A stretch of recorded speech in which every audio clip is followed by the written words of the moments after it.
appearances.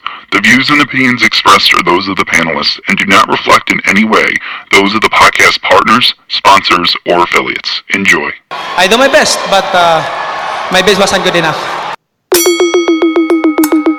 Boxingwords.com. You seen what he did on Facebook, right? Listen, I'm gonna make a motherfucking emoji like this, look.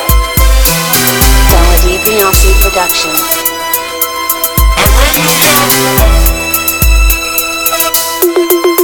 Boxingwords.com. All the guys want, I want what Mayweather got. I want what Mayweather got. We done bust your ass like Mayweather. It was born to fight. My life has always been a fight. I sacrificed a lot to get to where I got to. You don't think you're being overly critical to a guy that took a body shot and didn't go down? That's no pressure. That's just my style. My style is to dominate. I want to get the guy. I want to stop the guy. You know, my motto is man down. Boxingwords.com. Why you mad? I'm not saying the man can't take body shots. Wait for motherfucking March. We're gonna take this shit to the limit. Boxingwords.com. Welcome back, ladies and gentlemen. Welcome back. Sunday, Crow Day. Time to eat that crow. For those that picked Jarrett Hurd, we're all wrong. Julian Williams comes out of nowhere. Not nowhere, man, because he showed the skills in the Jamal Charlo fight. We just thought that the size factor would come into factor, and it didn't. So Julian Williams gets that green belt, that coveted IBO, that WBA, and that IBF.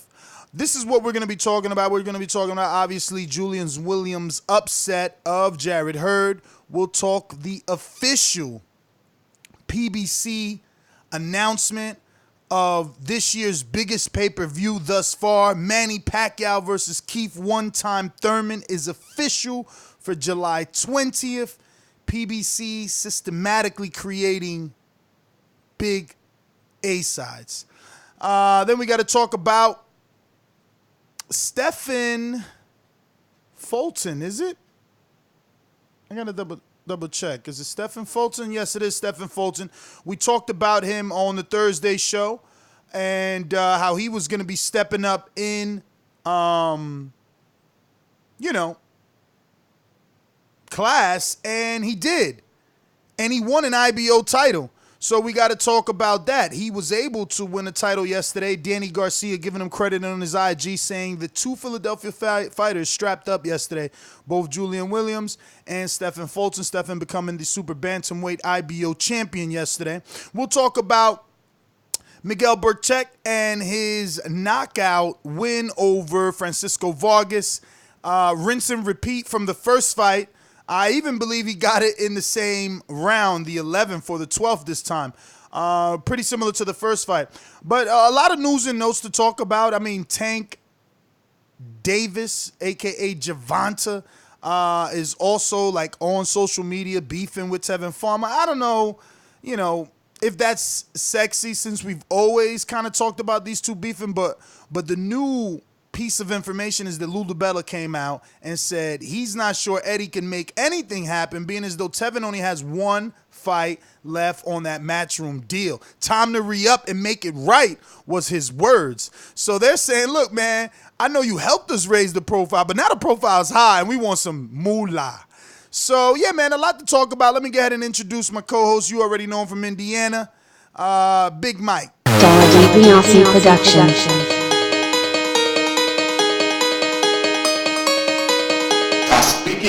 Believe it, receive it. Speak it, believe it, receive it. Boxingwords.com. So when I stop him, y'all gonna say he was too weak. He stayed out before he said when I stopped. A man stand up for what he believes in, and when you stand up for what you believe in, you accept whatever consequences come behind it. Boxingwords.com. Yo, what's up, people out there in TBV universe? Back here with another one. It's your boy MG. Yes, man. J-Rock put off an impressive victory last night over Jarrett Hurd, and I told y'all on the Thursday betting show something that he said in the post-fight interview when he lost to Jamal Charlo. I'm a world champion. It just didn't happen today. Well, goddamn it, man, it happened last night. He got 2 belts, well, 3 belts. Strap him up, man. Big shout out to J Rock. Also, we got some Tyson Fury news. Laugh at the WBC potential mandating him, and Dillian White says that the WBC is mistreating White. Also, Eddie, So Dillian White says he's mistreating? Bro, you can't. I didn't say shit in your monologue. I mean, stop fucking up. Stop fucking up. You mean Tyson Fury says that they're dicking Dillian White around? Not That's Dillian what you White said. No, you said Dillian White. No, I didn't, bro. No, I Yes, didn't. you I did. didn't. You did. If you listen to my statement, No, you did. Tyson Fury No, you laughed said- at the you said WBC Dillian White. proposal of him and Dillian White, and he says that Dillian White is being dicked around by the WBC. What I said verbatim, man. Listen to my motherfucking words, that ain't not what you yours. said. But all right, my monologue. All right. I guess it's the mic. You sound a little muffled over there. Also, Eddie Hearn wants to make Brooke and Crawford potential next on Brooke's short list. R.I.P. to Harold Letterman. Passed away. Wow, you gonna do that to the old man? Brooke Passed fight. away. Fuck out of Damn, bro, you a cold hearted motherfucker, boy. Shout out to all the mothers out there on Mother's Day. Let's begin the show. Hopefully we won't get no ad for Mother's Day. Damn, that's a cold hearted me, boy. Cold. Yo, man, Mike fucked up. You heard him. He said motherfucking Dillian White said Dillian White getting dicked around. But whatever. Yo, so how'd you feel, man? Keep it real. How'd you feel yesterday? Last night I felt like fuck. I could have made some money. Yeah, right? Wow. We don't Could even... have made a lot of money. I was scratching my head to try and see if I could remember what Jullian Williams was. I can't even remember like what he was. 1,700 by decision. Damn. By decision, nigga, that's the Patrick Day money. Yo, you know what's sad though? That like he always had the skill. Always had skill, even in the Charlo fight. You heard fight. me before the Jamal Charlo fight. I used to talk so much about Jullian Williams, bro, and he was right. I mean, I couldn't look past the Jamal Charlo fight. I just couldn't see him beating Jarrett Hurd because of the size. You know, Hurd usually comes on late. But wow, they said Hurd was a slow starter. He jumped on him early and piled up those rounds. Bro, he landed so many uppercuts. It was crazy. It was crazy. And short rights on his ass. And he out toughed the bigger man too. He was the one on the inside where Jarrett Hurd normally does a lot of his work, but he was winning the inside battle with uppercuts, with body shots, knocked Jarrett Hurd down with a nice left hook that landed like on the temple. Or was it a right hand? I know it landed like kind of grazed him on the temple. He hit him with that left hook. Grazed him, landed on the temple, you know what I'm saying? Dropped him. Bro, that was crazy. First time Hurd went down, you know what I'm saying? I mean, look here, man. J Rock is a damn. And I wanted to like get to this later, but this 154 division, bro, it might be the best division in boxing, hands down. I wouldn't go that far. Whoa, give me a deeper division. Heavyweights. Better than, man, come on. I think there's more competition in this division. Name the top three in the 154. You got J Rock now. Mm-hmm. You got Tony Harrison now, and you got either a Charlo or Hurd. Then you got. All right. So that's it. That's it. No, how many more you need? That's the top three. What you mean? I'm saying all around deeper and more talented division. But their top three is not even as elite as the heavyweights top. But my top 10 can compete with the top three on any given Sunday. Your top 10. Maybe could compete with the top three, but your top 10 can't compete with the heavyweights top 10. Again, if the heavyweights top three, listen to me, if the heavyweights top three are leaps and bounds above the elite, or rather, should I just keep it in the same words and say, if the heavyweight top three are at least leaps and bounds above the 154 top three, then what's the bottom half going to be? What do you mean? The bottom half on the 154 way better compared to the bottom half. I don't think so. Shit, you got Lara, you got Jaime Munguia. Slow down. Let's just go slow. Let's just go slow so that we don't have to go back. No one forgets anything. You said Lara on his way out. Jaime Munguia, okay, but showed. Hold on. Okay, out of the top three. Hold on. You said two. Let me just get my rebuttal. Hold on. You said two. Let me just get my rebuttal. Jaime Munguia showed I mean, so much vulnerability versus really less men. I mean, Hogan, come on. We've never seen a top 3 look that vulnerable. And I mean top 3 heavyweight.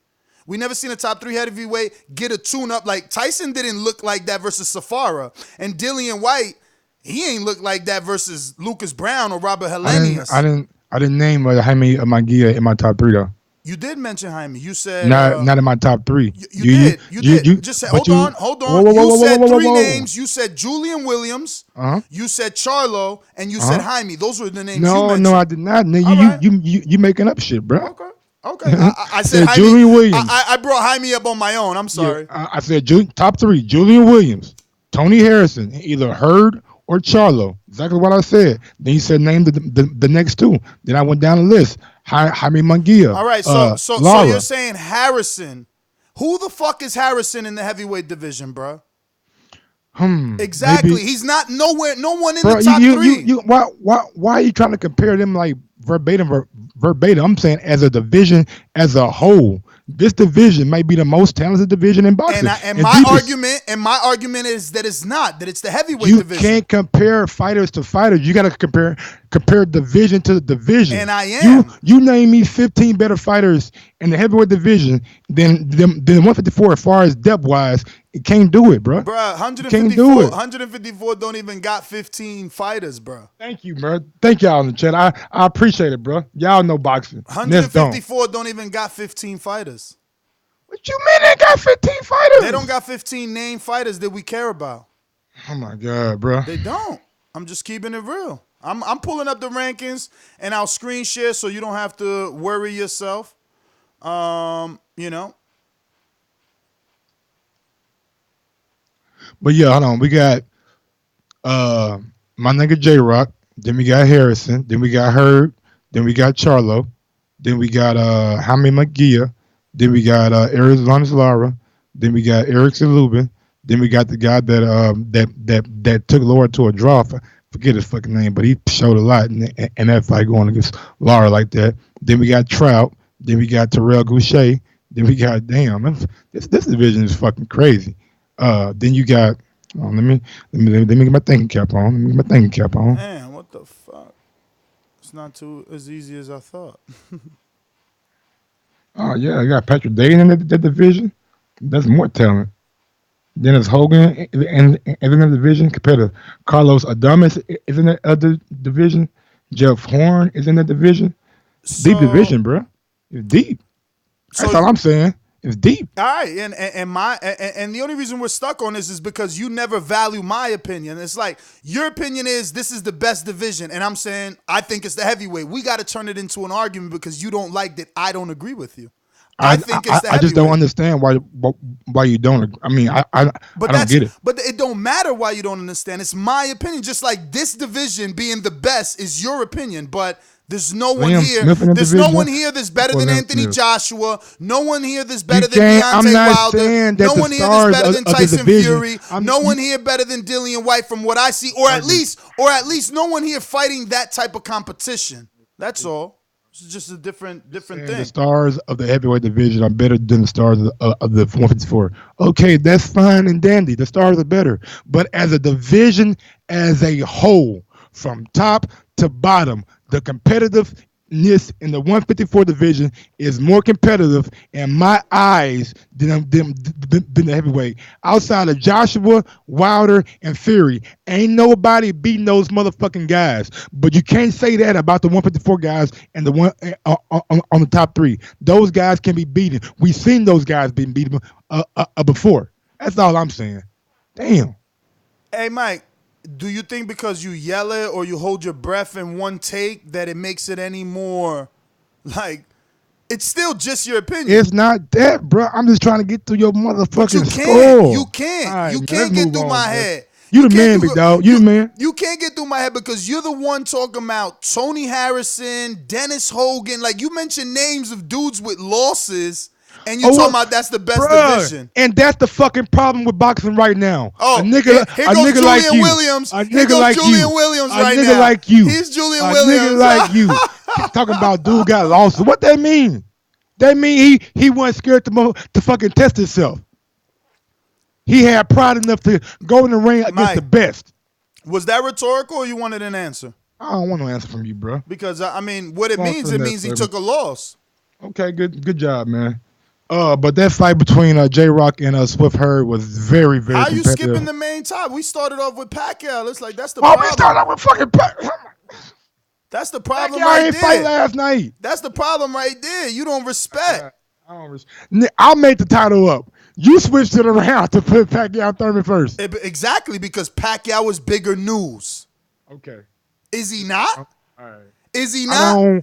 I Is he don't not, think- or is this your jealousy Can I- shining through on the show Jealousy? live? Jealousy? I mean, I gotta wonder, is this jealousy? If it was Pacquiao Crawford announced, would that be the beginning of the title, Mike? I don't no, understand. it would not. Them niggas didn't fight last night. Now, if Pacquiao and Crawford got announced out of the blue, of course they would be the band that the headline. Sure, bro. But we've been hearing let's about not bicker, Thurman and man. Pacquiao. Let's not bicker back and forth. The point is, Pacquiao Thurman's the bigger news. That fight's happening July 20th. And when I led with it, I said, were you shocked about that? Were you upset? You changed it to everything else and talked about the 154 because it is a trigger topic for you. You are upset that Pacquiao didn't give the opportunity to Terrence Crawford. That Terrence Crawford lost this opportunity, that you want to gloss over the main topic. The biggest news of the week, Manny Pacquiao, the only active legend fighting. You trying to gloss it over, talk about the 154 and how I don't respect losses. Man, get the fuck out of here with that fucking bullshit. You deflecting, bruh.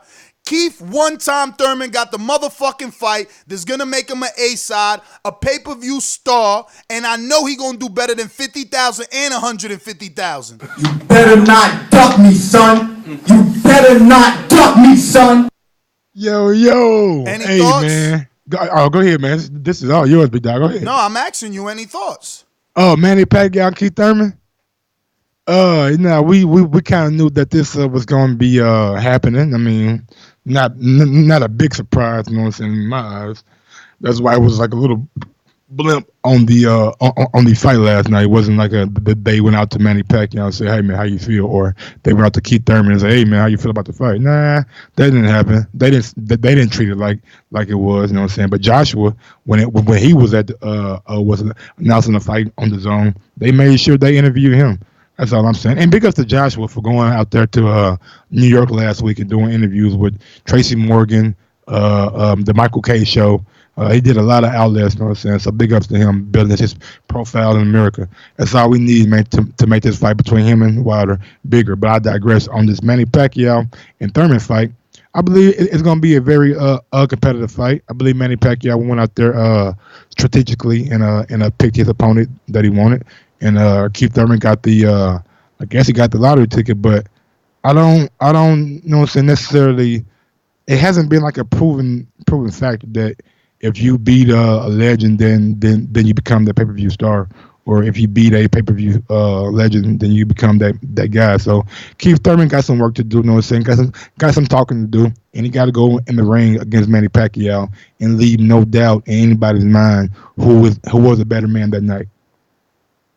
So, out of all the Premier Boxing Champions posts that were posted last night of Jarrett Hurd and Jullian Williams, none got more views or traction than Manny Pacquiao's Instagram post. So when PBC posted the Jarrett Hurd loss to Williams, it did reach 100,000, but Pacquiao's tweet reached over 150,000, mentioning that he was fighting Thurman. Then another 55,000 or so on the PBC Instagram, and another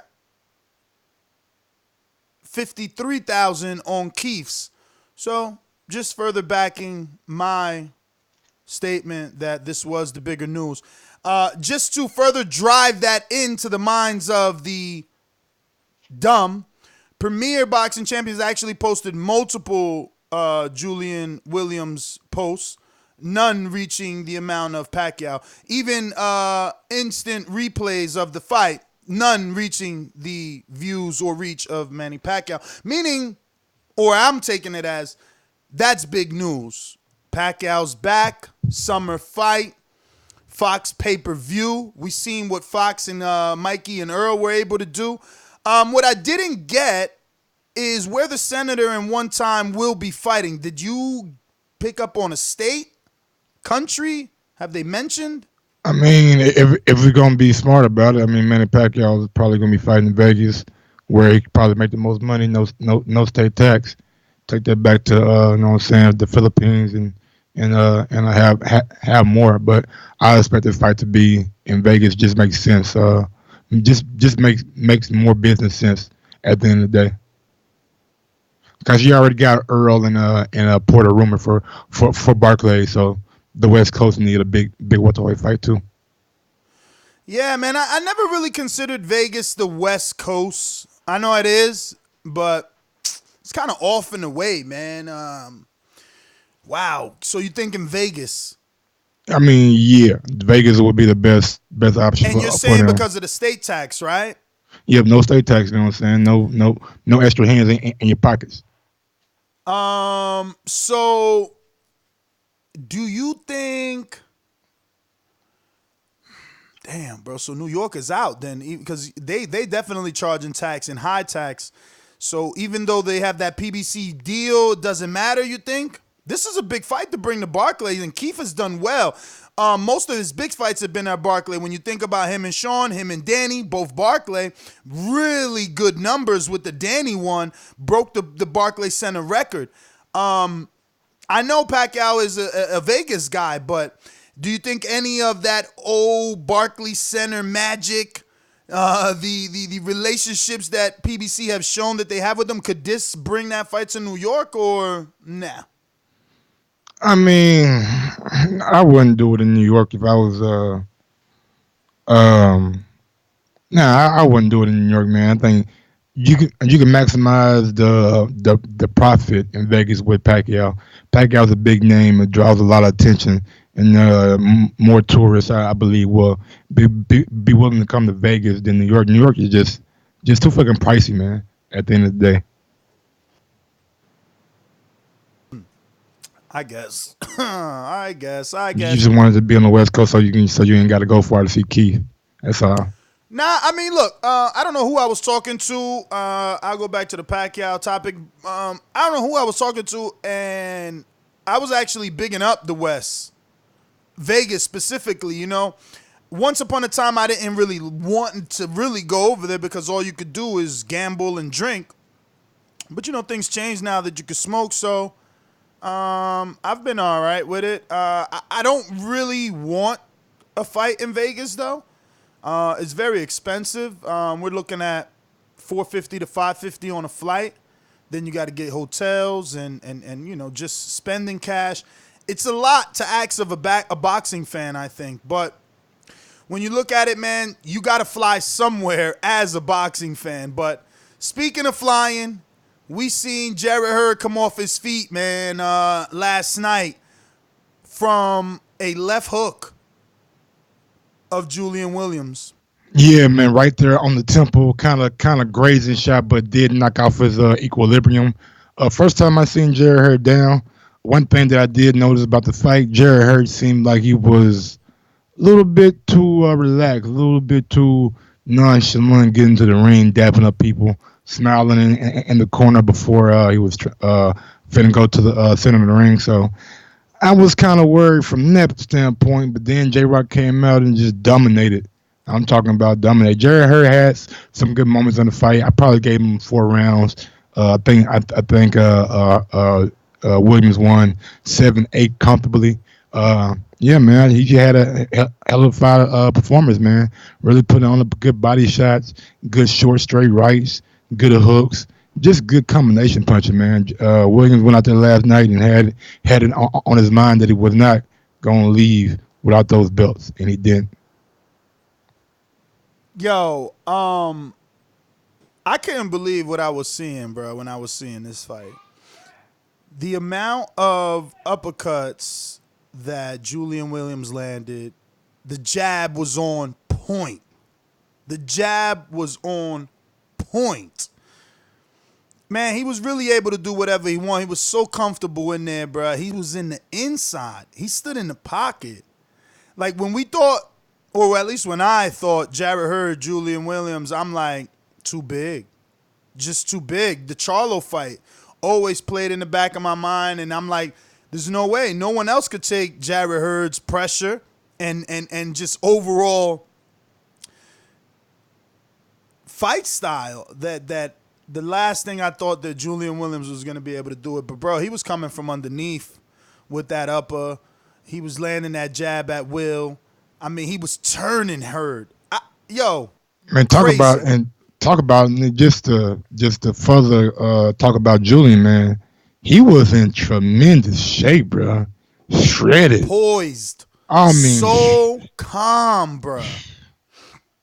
So calm, bro. Like catching shit too. He was just catching. Like his left hook was on point last night. Outside of the jab, the left hook too.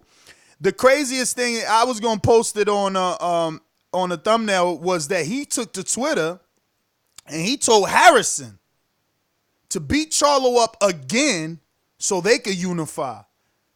Talk about that. Who would have thought? Who would have thought? And that goes to my fucking point about this division being the deepest and most competitive. Shit ain't deep. Who? Nigga. Who would have thought? Nigga, they about to put Lubin in an eliminator and shit, bruh. Versus some dude we never even heard of, bruh. Somehow this dude is on the rankings and shit, and I found him. His name, bruh, he probably Dominican. His name's Zacharia. Only thing you could do, man, is be who they put in front of you until you get in the ring with somebody. But that's the issue. But that's the issue right there, bruh. Think about Jullian Williams, right? Because I know in retrospect I'm gonna sound like the hater, but who'd he fight to get here? Exactly. It was a volunteer. Hurd took this as a volunteer. Exactly. It wasn't mandatory, I don't think. Hurd said he wanted this fight. I mean, but let's be honest. You think Hurd was like, yo, I want to fight Jullian Williams, or they pushed Williams to him? They pushed, well, of course, nigga Al, you heard what Williams said last night. So Erickson Lubin, I've been a millionaire. So Erickson, I've been a millionaire. Who said that? Jullian Williams. I've been a millionaire. Oh yeah. No, I thought I didn't hear him say that. I heard him say, I respect Al, or thank you, Al. I got $1 million worth of property before I became world champion. I ain't hear him say I ain't hear him say I've been a millionaire. I mean, I'm paraphrasing. Oh, why? So you making shit up? So all bro, I'm saying, hold on, my nigga. Hold on, bro. We ain't about to sit here and do this tonight. I don't know what side of the bed you got up on this morning, but this night ain't the night. I'm not making shit up. I'm paraphrasing. There's a difference. All right? No. You added shit. Bro, how you gonna tell me what like Young Jeezy right now? You ad-libbing. ad-libbing. Yeah, you added something. He ain't say that. He said what I said. You said what you said. You muted yourself. I know, bro, but look here, bro. My bad if I didn't get the words exactly how I said it, but nigga, I paraphrased. I've been a millionaire. He been out here getting money. But that's not what he said, nor is it what he meant. Okay, man. He said, thank you, Al Heyman. I have $1 million worth of properties before I became world champion. That and what you said are not the same thing, but it's okay. So I've been getting money, not like a thing of that? I've been getting money and I've been a millionaire are still not the same things. I mean, they just not, Mike. You got it, Mike, man. You got it. You Mike, got it, bro. You're right. Just keep it G. Just hear this last statement right here. It's me and you. It's me and you now. The conversation is about me and you now, not them. Me and you. And I come up to you and I say, Mike, man, nigga, I've been getting money. That don't mean I'm a millionaire, Mike. We talking about me and you. So if I say I've been getting money, am I a millionaire, Mike? If I say I got $1 million worth of property, am I a millionaire on this? Oh, man. All right, then, nigga. Right. Next subject. All right. So, yeah, man, what you think about Williams kind of rooting for the other underdog to get the win again so they could do it again? I mean, what you expect from Williams? I mean, he lost to Charlo. He don't want to see them Charlos win. And at the end of the day, I think the best thing for Williams to do is try to get that Harrison fight. Well, he lost to the older brother. Bro, can I get my damn statement out? You gonna just keep on? I'm just trying to clarify that to the casual listener. That just heard you say Charlo. I'm not Dennis Douglas. I'm not gonna put that shit out he put out last night. What he put out?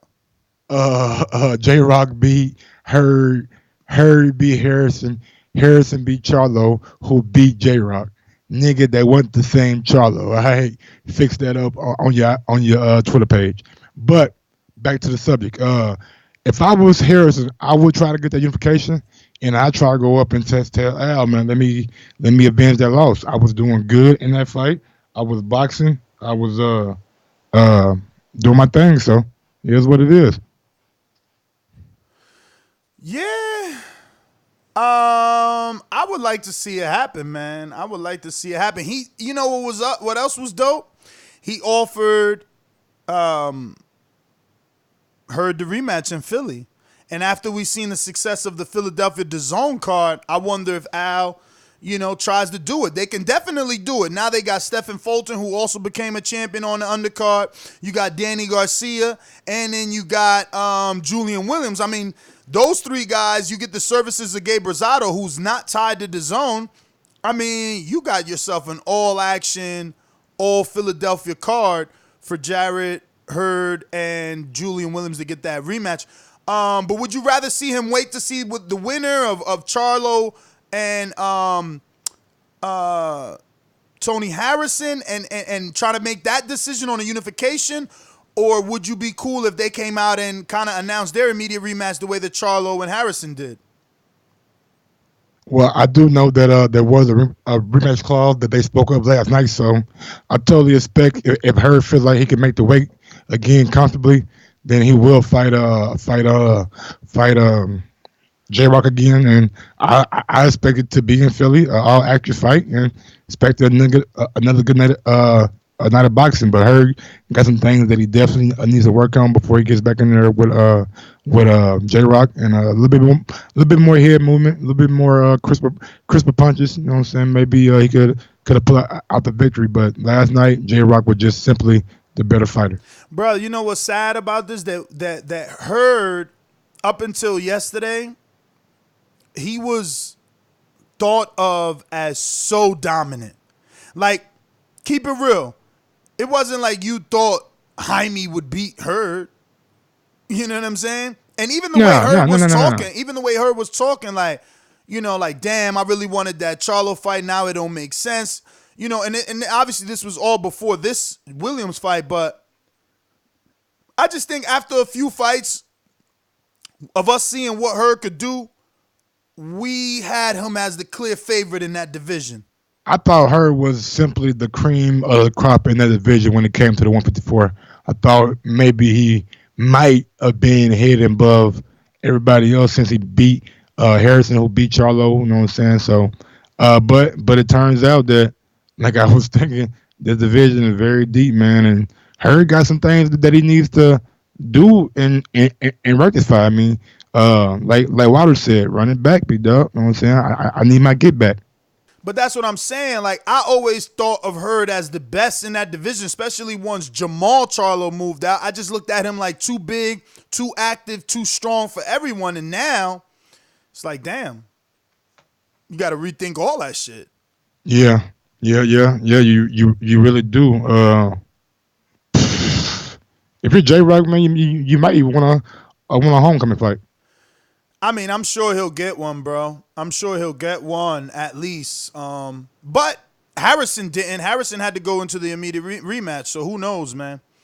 Who knows? Up next, Miguel Berchelt defeats Francisco Vargas again. I mean, this is the reason why I wasn't too big on this fight, cause bro, you tripping, nigga. Mario Barrios, nigga, stopped goddamn he won Velasco. With a sick ass body shot in the second round too.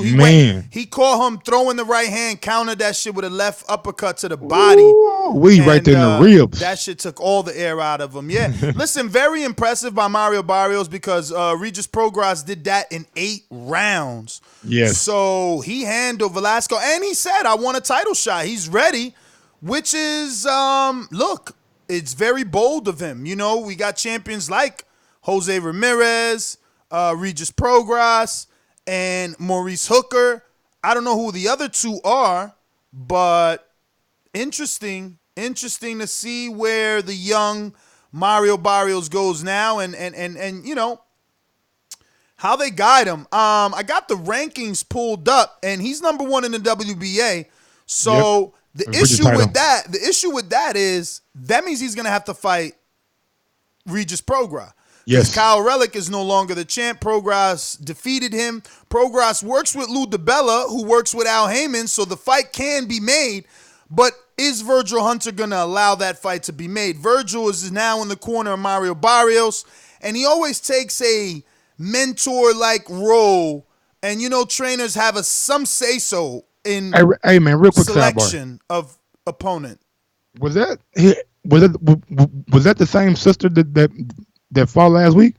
Or could we I mean, it should be. I didn't see her on the telecast, but Okay. he only got one sister that I know of. She looked totally different. Maybe it wasn't her then. Maybe he does have another one.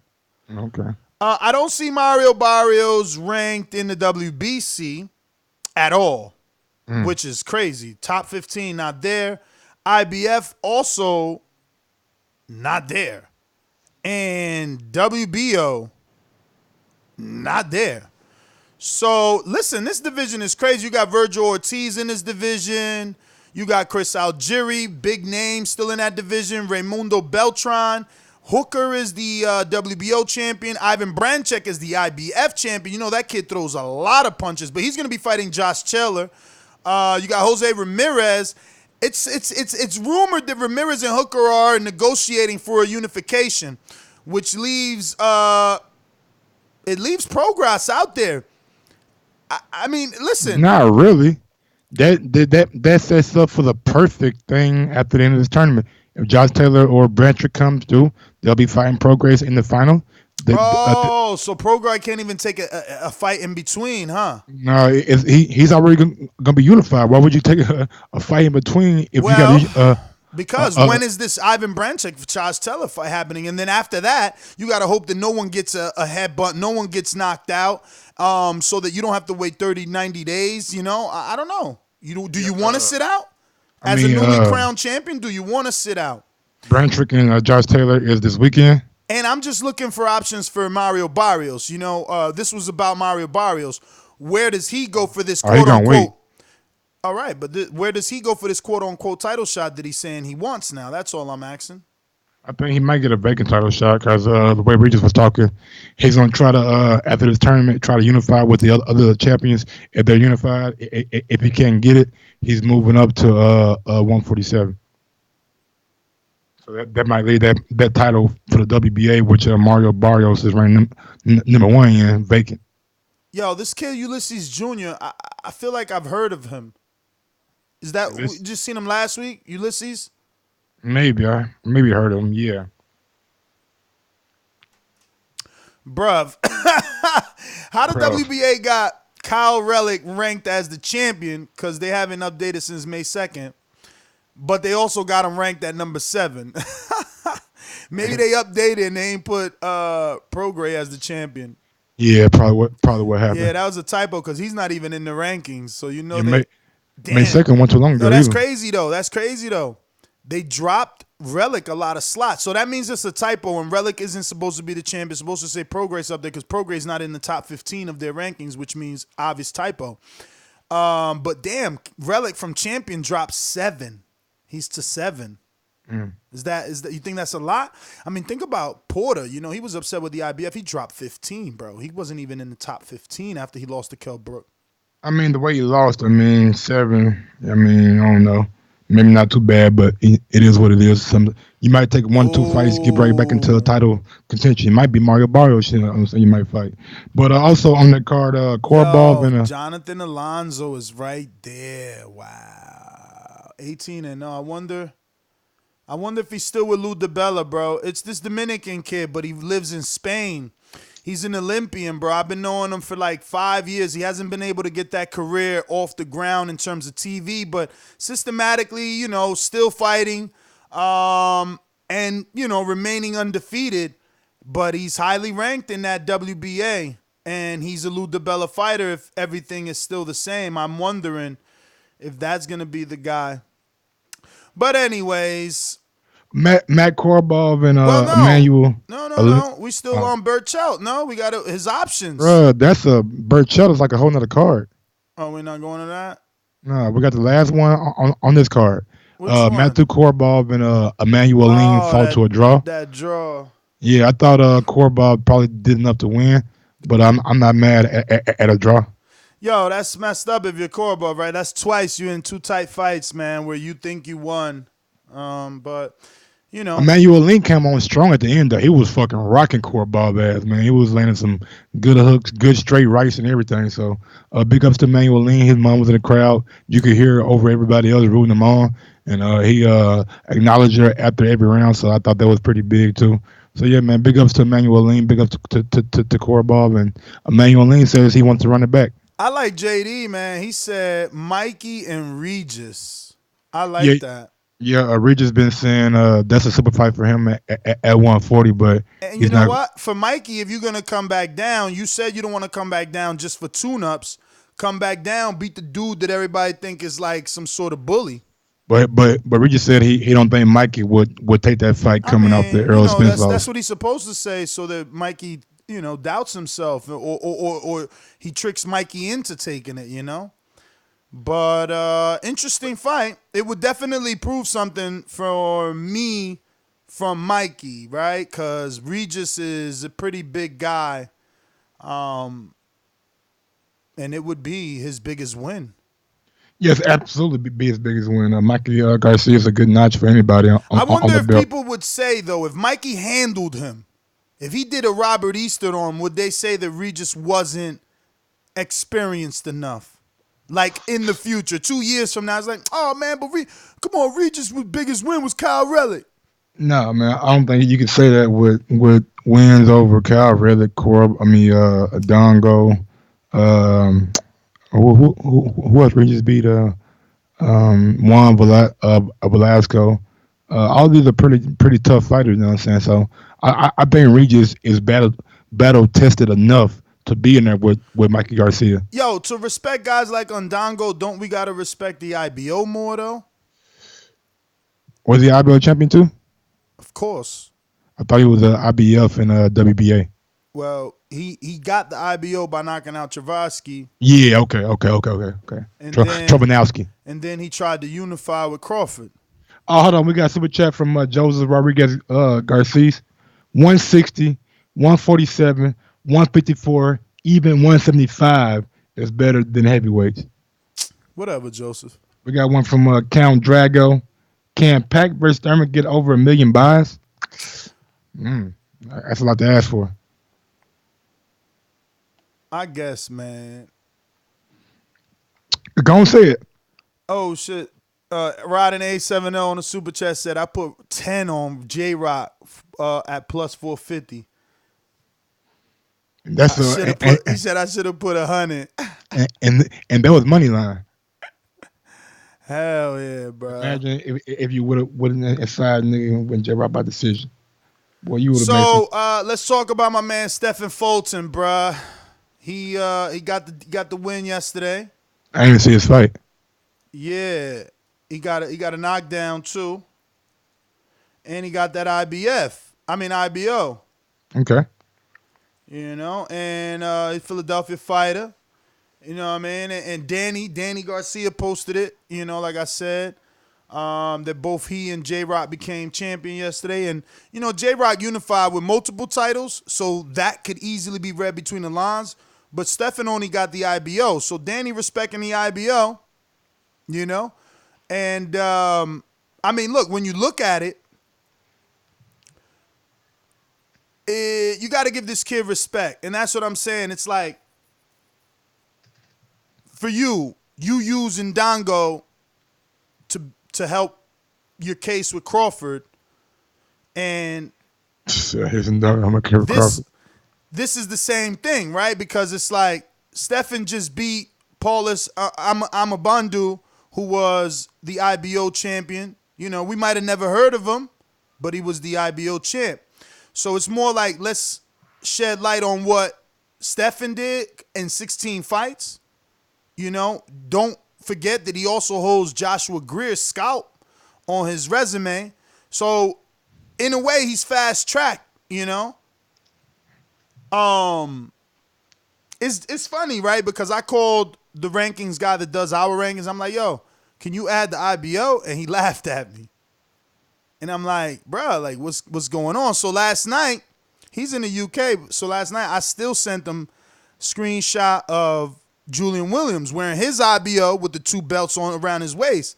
And then he sends me back another screenshot and he says, thank you, Al Heyman, because the imagery, the overlay only said WBA and IBF.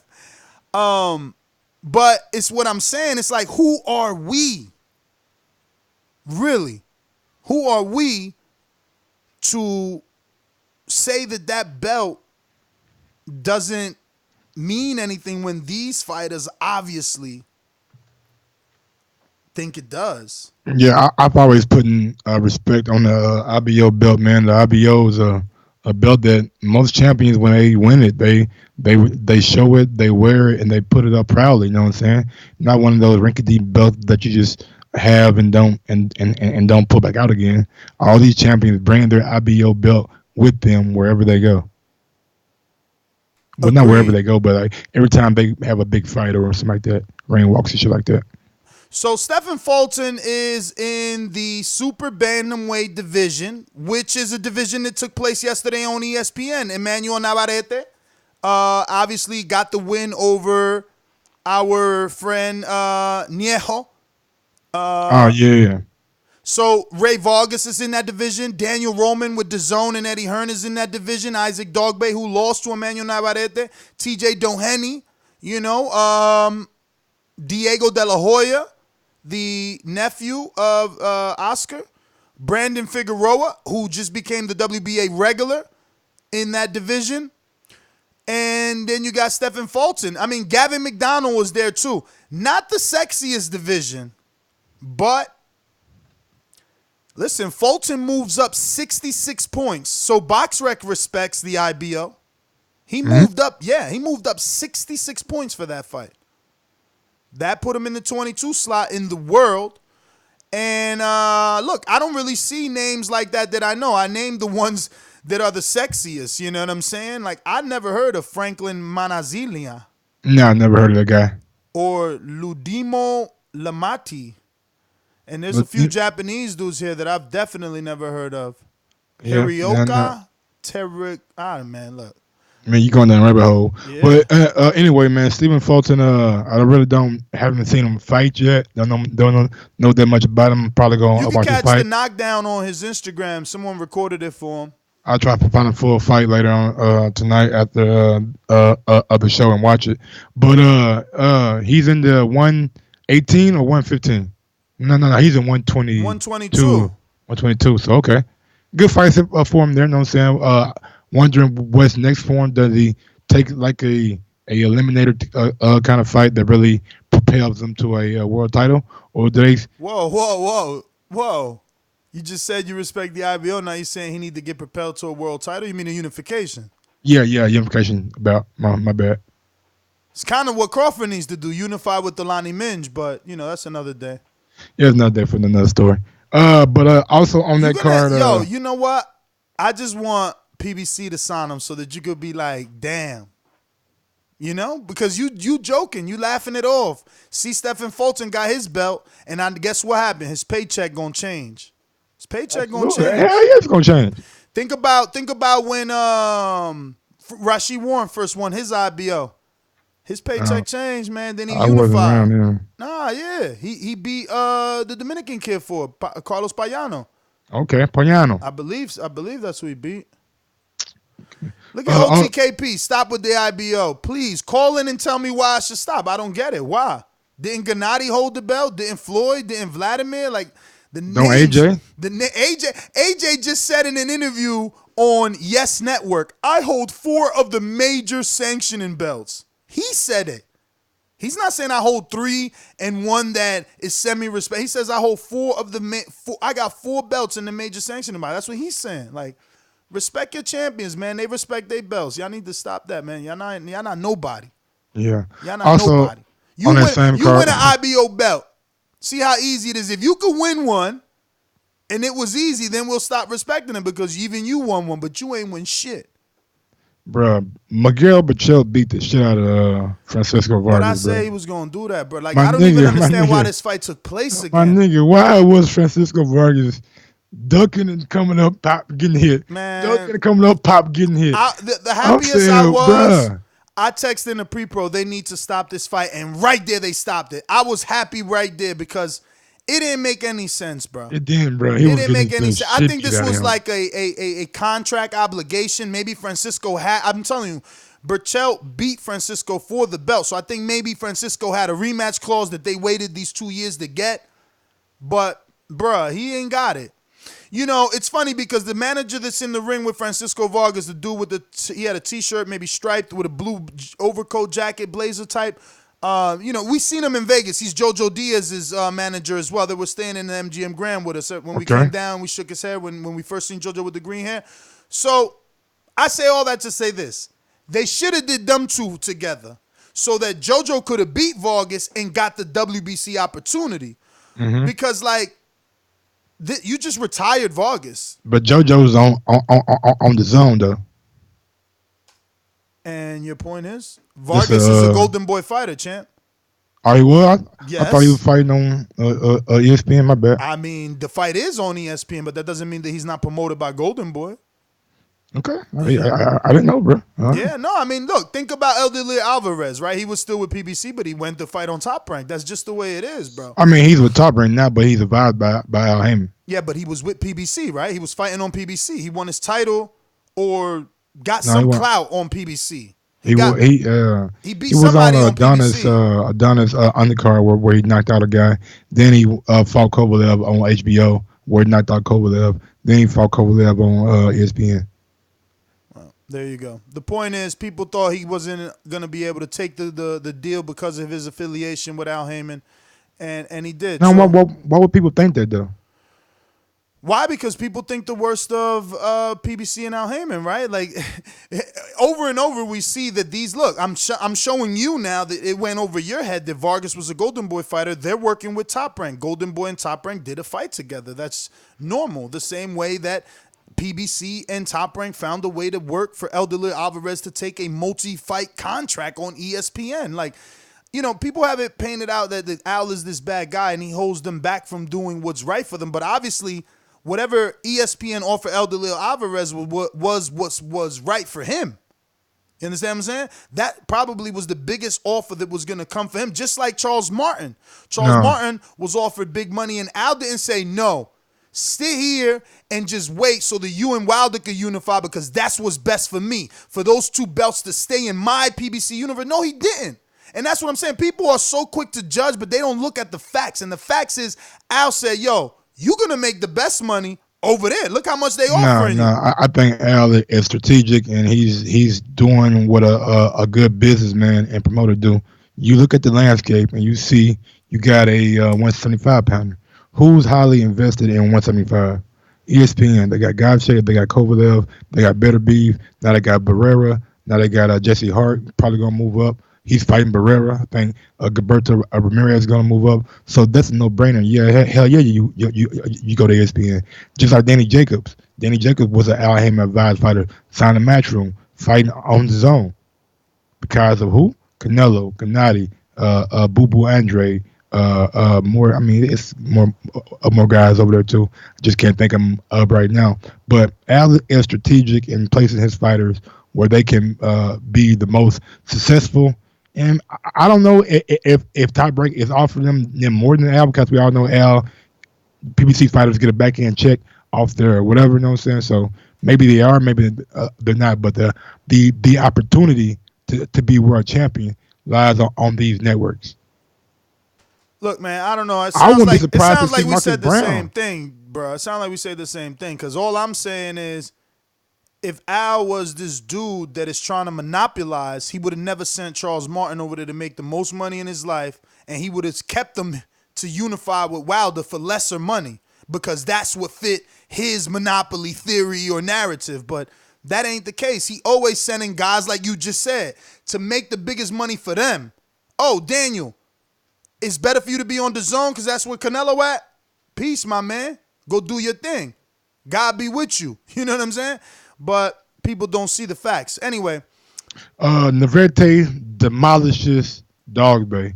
Absolutely. Well, wait a minute. We on Berchelt, right? I thought we said we had to say about Berchelt. No, all we did You wanna was talk unify? about exactly. All we did was talk about how he whooped his ass. We didn't talk about the fact that he says he wants the winner of Ito versus Herring, which is happening May 25th in Kissimmee, Florida. What, you Yeah. didn't like that? Good fight. Yeah, definitely good fight. And I there's a want few to people that want Berchelt, right? Wasn't it Farmer that wants Berchelt? Or is that the wrong Farmer. division? I could swear someone just talked to you and me or us in Vegas, and they were like, I want Berchelt. Was it Ryan that sat down with us? No, Ryan 135. I believe Berchelt is 130, so he's in Tank's a division. So not Haney either. Haney's 135? Haney 135. Who sat down with us? Anyway, whatever. Berchelt wants winner of Ito Herring. What do you think? Good fight. Good fight. Berchelt seems like a guy who's a comfort fighter. Has one. To me, he has one style. You know what I'm saying? Come forward, aggressive type. Last night, Francisco was just playing right into his wheelhouse, and I believe if Ito or Herring goes against Berchelt, we could possibly see a totally different kind of fight, and maybe see Berchelt in there against some adversity where he has to necessarily figure out the opponent. The opponent's just not gonna come to him and let him hit him. Yeah, I think Berchelt's vulnerable. His fighting style, anyway. Absolutely. My man Hands stayed down. He punches in combination, but everything is a load up.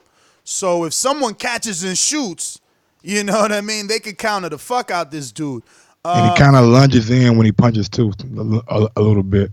Yeah, Vargas isn't Vargas has always been a Mexican's Mexican. He was there to brawl, he was there to get it in.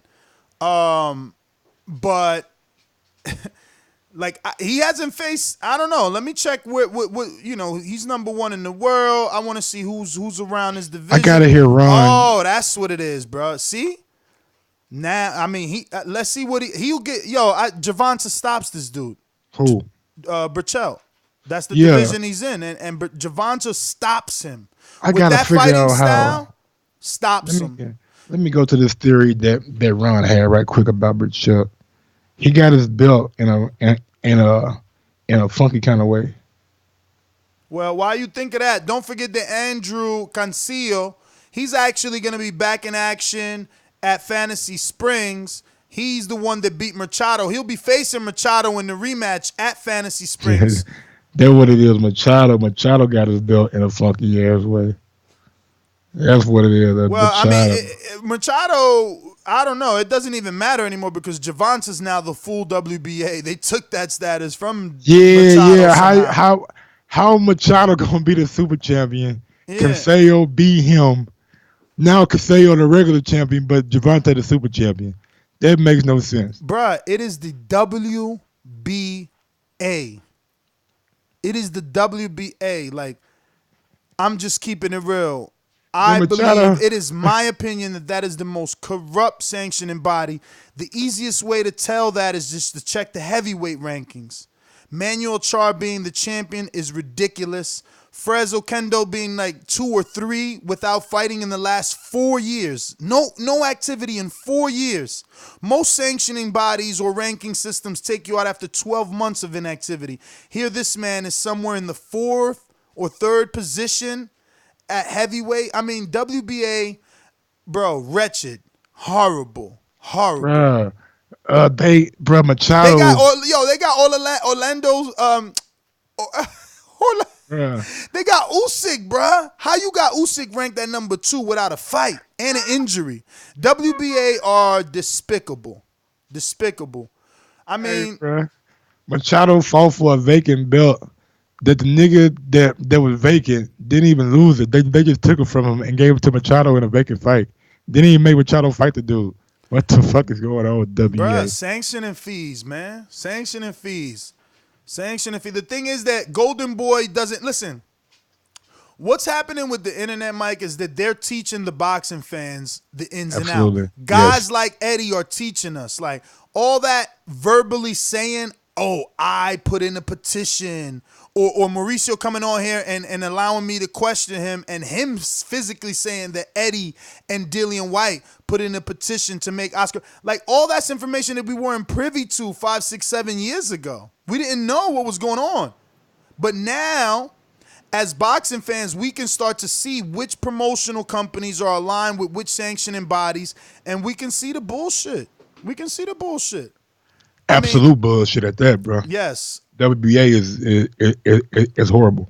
But moving on. It's funny. I don't know if it's because I don't know much about the other divisions, which I do, because I'm looking at the WBA rankings in the light heavyweight, cruiserweight. They don't look that bad. Like Dortito's number 1, Tabiti number 2. Mm-hmm. I never heard of this dude at number 3 or number 4. But is a WBA all them belts vacant, right? Yeah, Usyk had it in cruiserweight. I think Tabiti and Dorticos is gonna be for that WBA title. And Garcia is still ranked there, but he moved up too. Lawrence Okoli is there. You know, then there's a more Richard Ragpo. No. Richard Ragpo, that's what it is. Lawrence Okoli is gonna fight what's that fucking guy's name? Read down the those rankings again. Some old guy. WBA cruiserweight. Damn, bro. You gonna get me? Oh, you probably talking about Arson? Nope. Oh. Bro. Should be in like a top 5. Right behind. I mean Yuri? No, man. What's the guy's name? Lebedev. Nah, he's not even ranked here. He's not? Oh. Nah. Marcus Brown at 175 is number 1. They got Barrera as number 2. Felix Valeria at number 3. Look at that. This guy's actually the IBO champion in number 4. 7 Forling. He's the IBO champ, but he's number 4 in those rankings. Joshua Buatsi's number 5. Moving up. I think he might be fighting. They got Badu Jack at number 7. That's crazy. Man, Callum Smith number 8. That's crazy. Who? Yeah, I mean Johnson. I was going to say Callum Smith number 8. What I read that wrong too. So I guess Callum Johnson could be there. He's only known for 2 back-to-back losses. No. He knocked out Shanny Monningham, a guy that Sullivan Barrero won 12 rounds with. Wow, that's crazy. I know, right? Knocked him the fuck out of there. And Monahan is like club fighter. For real. Yeah. But we can move on to Dog Bay Neho. Man, he got fucked up last night, bro. He got his ass beat. I'm talking about, man. And he did it in the same round. He knocked him out in the 12th again. Bruh, and the nigga acting like he got power, bruh. Get off that shit, man. You can't be doing them one and then looking and posing and shit. And get your ass dot. Look at that. Mike Lee is number 14. He's going to be facing Keller Plant, man. Keller Plant, yes, sir. We forgot to mention that when the Pacquiao news. He'll be opening up the Pacquiao Keith Thurman fight live on Fox. Yep, for free. Non-pay-per-view. Yep. For free. So if you want to see Caleb Plant. And you said Marcus Brown is fighting John Pascal. Yeah, those are the rumors. I don't know if it's official yet. Okay. But I know that I read that Bevo is waiting on the WBA to make a ruling if they're going to make Marcus Brown the mandatory. But he knows that Marcus Brown is looking to fight Pascal before he fights him. Yo, so Brown is number 1 in 2 sanctioning bodies. Which route? WBC2? Yes. Yeah. Should he go Godcheck or should he go Bivol? If I was him, think Bivol's smaller. Bivol's the one keeps talking about moving down too. If I was him, nigga, I go at the Godcheck. I don't know, man. That shit might have put some mental fear in some people's mind, bro. What happened with Godcheck and fucking Stevenson, bro? Bruh, it's a nigga, man. I'm telling you, bruh. Marcus Brown just took the boogeyman down. James DeGale never been the same after he fought Badu Jack. And I hear you, bro, but I really believe in my heart of hearts, Stevenson took a beating in that Badu Jack fight. Yeah, but he didn't. Like, I always say this, and I know this might not sound politically correct, right for everyone, but like in robberies, I feel like you don't get robbed. You just didn't do enough. No. I'm not saying like Badu Jack got robbed. I'm saying the rounds he won against Stevenson, they were convincing rounds. Like he absolutely beat his ass. I hear you, but that still, like, he still didn't get the win. And in my opinion, I think Adonis was the boogeyman of that division. Adonis was the one that was knocking everybody out. Nah, he ain't like about a smaller guy moving up. One guy. And that's what I'm saying. The soul snatcher, that guy Badu Jack and Marcus Brown went in there with Badu Jack and took it to him. Took it Also didn't knock him to out. him. Also Yeah, didn't knock him he out. didn't knock him out. And Marcus Brown is a natural 175 pounder. So Yes. the same criticism. And don't forget this.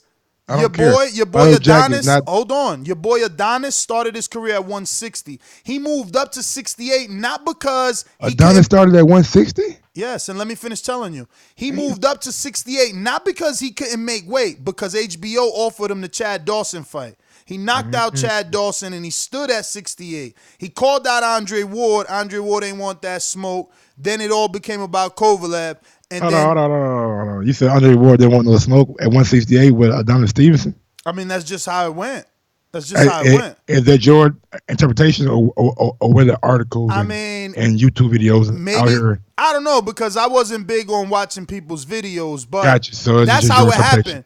That's how it happened. Like, if you watched HBO, because HBO was dominant back then, right? It wasn't that much other, like right now there's boxing everywhere. So back then it was kind of like HBO's narrative. And HBO's narrative was they were trying to find opponents for Andre Ward. Stevenson moved up, if I remember correctly, to face, I'm going to have to look this up. To face Chad Dawson. And he beat him. Yeah, man. Adonis. And then I hope I'm right, because it feels like he might have beat Dawson first. That's lying. They said I'm lying. Oh man, who the hell is Mo? Tell Mo to go to sleep. And they said that's lying. Look, man. Adonis Stevens right there, bro. I'm telling you. Hey, are you on Wi-Fi, my nigga? No. Why? I can see you. Like, never mind. I talked to you at the show. Maybe it's just me. Maybe it's just Yeah, it is because the YouTube is fine. So look. All right. Chad Dawson. Yeah, bro. Just how I remember it. Look, I remember, he beat No Gonzalez on ESPN Friday Night Fights. If I'm not mistaken, Donovan George was a showbox fight or an HBO fight after dark in Canada. HBO after dark, okay. Then he fought Darnell Boom. The dude did Darnell Boom got some crack. I always hear people. Darnell Boom knocked him out. Yeah, that's what I'm saying. I and knocked down Andre Ward before. Yeah, they say Darnell Boom can fucking hit. Yeah, so then he knocked out Darnell Boom to avenge that loss. Damn, he did. Yeah. Then HBO's like, yo, they building on him now, because now I remember the Donovan George wasn't on Showtime. And we talk about Chad Dawson right now, right? No, he about to beat Dawson now. Okay. That's what I'm saying. He beat No Gonzalez on ESPN. ESPN and HBO used to kind of work with each other. If you remember the Chris Algieri story, same thing happened. He did it good on ESPN. They called him up to the big leagues on HBO. So that's what happened to Adonis. He beat No Gonzalez by knockout, highlight reel on ESPN. They called him up. He beats Donovan George by knockout, 12th round. He almost didn't get it. Beats him. Then he beats Darnell Boom. They offer him the Chad Dawson fight, moving up. So he takes the Dawson fight, wins. That's for the WBC. He wins that belt. He defends that versus Tavares Cloud, who I believe at the time only had one loss to Bernard Hopkins. Hopkins took the IBF from him. And Cloud was a little threat, but he was signed to motherfucking Don King. So HBO was giving him fights, but they ain't get to put him in with nobody until they put him in with B-Hop, and B-Hop old ass beat him. So then look, Adonis didn't beat Fonfora, bruh, and he dropped Fonfora. Then he beat that dude Shosky. Then he beat Bika. Then he beat Carpensi. Then he beat Top Dog. Then he beat Fonfora again. Then Badu Jack. So just to echo my thing is, he was the boogeyman. Look at all them dudes. Now, again, for those that say, oh, Ness, you just a hater, Chad Dawson lost to him in 2013. So now look at this. I click on Dawson, and Dawson lost to Ward in 2012. So that means Ward beat him first. So I was right. When he beat Dawson, he called out Ward. All you gotta do is go to the HBO post fight, and he says it on a post fight. He wanted Andre Ward, but that never happened. I don't know why. I don't know. I don't know why I didn't realize that. He did call out Ward though. That's weird. Also, the last fight on that Hurd Berchelt card, we got Mikhail Fox. He beat got a UD over Vazela. That's what it was. Ward. Well, Ward did get that Edison Rodriguez fight, but then he went. That could have been it. Everybody gave Ward a pass because he had that deuce and shit. He had the litigations. Yeah, he had to go dark for like 2 years, and then Joe Goosen passed away. That's kind of opened up the loophole, and I don't know. Maybe everybody was in grief, but somehow shit got fixed after that happened, and Ward was able to get out that contract, sign with Rock Nation. He got that Paul Smith fight on BET. That was crazy. You don't even remember that, right? That's crazy, right? I'm telling you, boxing has tried everything. That's why I like Dazn. You ain't talk about that. Yeah, I was trying to do a show on that. My nigga said he fought on BET. BET. Hey, yo, and look, Dazn trying to do the same thing. They brought Meek Mills in for their Anthony Joshua 40 days. They brought Meek Mill, Tracy Morgan. Bruh, they trying to touch the inner city, bruh. They trying. That's crazy. I like it, though. But That'd be cool, bro. Yeah, they reaching out, man. Man, look, you got to think. Just with their on-air commentators, you could tell they was reaching. They reaching out to our demographic, man. Bro, they did their homework, man. And analytics must say that, hip hop community and the boxing community are almost 1-1. Absolutely 1-1, man. Because boxers walk out to ring music. You know what I'm saying? Boxers have rappers walking them out. So we all know that sports in general, man. A lot of the athletes come from the urban community, so a lot of the influence going to be from the urban community, whether it be entertainment, maybe women they follow on IG. You know what I'm saying? It could be anything. Yo, you know what's crazy? I bet you Adonis called out Ward again. After he beat Kovalev, now that I'm thinking about it, bruh. He ain't beat Kovalev, hold on. Oh yeah. He called out Ward after he beat Kovalev. Hell yeah. Yo, like we let Ward retire without fighting Adonis on some bullshit. He said his knee was messed up. Bruh, he straight up ignored him because that's how you do it, right? Ain't that how you do it? That's what Bob Arum did. If you think about... Goddamn CSM H-Dog, Meek Mill won't help, to be honest. Damn, really? Meek? Come on, bruv. They hating, man. Hold up, wait a minute. Nigga, what the fuck you talking about? But yeah. That was Brock Nation, Dr. Mofongo. Man, I forgot my whole thought right there. Whatever. Big ups to Mikhail Fox, man. Got that victory. Yes! Yeah. I ain't get to see it. You got to see it. I seen his Instagram, though. I was happy. I had it going at the same time of the Corball fight, so it was looking good, too, bro. He was boxing the shit out that little short-ass nigga, bro. Bro, why I automatically thought he was going to lose? I'm like, damn, they put him in with another Olympian and shit. Bro, I'm happy for him, man. So happy for him, man. When I seen him outbox that nigga last time, I was like, bro, it's gonna be tough for anybody to beat that big damn you, FanDuel! I know, but I didn't even have it either. FanDuel, bro. I didn't have it either. I used to fucking love y'all, man. Oh. We gotta find some, man. If y'all got a better website, man, that we can fucking use, let me know. I can't use. I would have bet on him, man. That's my man. I bet on the last time when he fucking lost, just cause sometimes you got dudes where it's just like.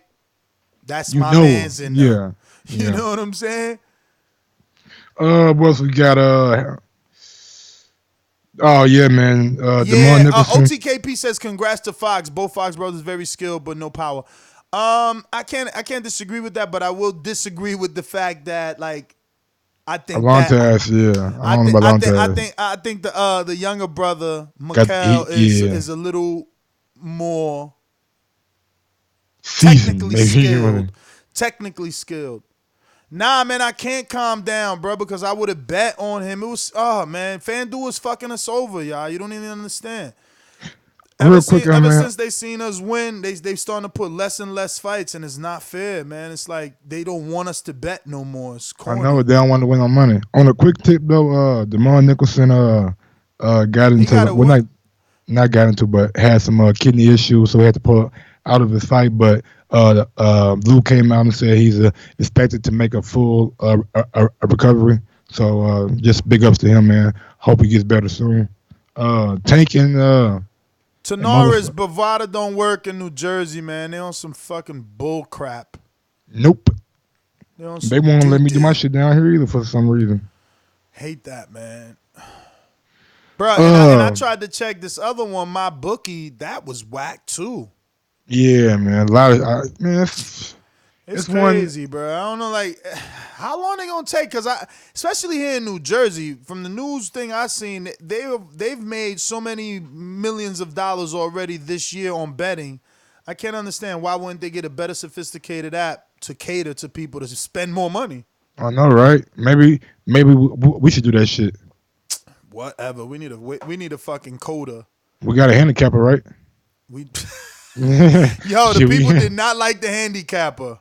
What? Nah, they didn't like the handicapper. I mean, yeah, I didn't like him either, but he know more about sports than boxing. You know what I'm saying? We need a strictly boxing kind of guy. You know what I'm saying? I am gonna be boxing betting only. Yo, having him on, and no disrespect to him, it just made me realize that like there isn't gonna be an expert to help us. All right, man. We are our own expert. We just need to start sooner.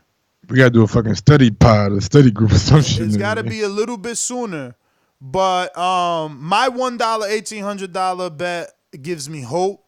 My Patrick Day and whatever Lennox Allen, those give me satisfaction.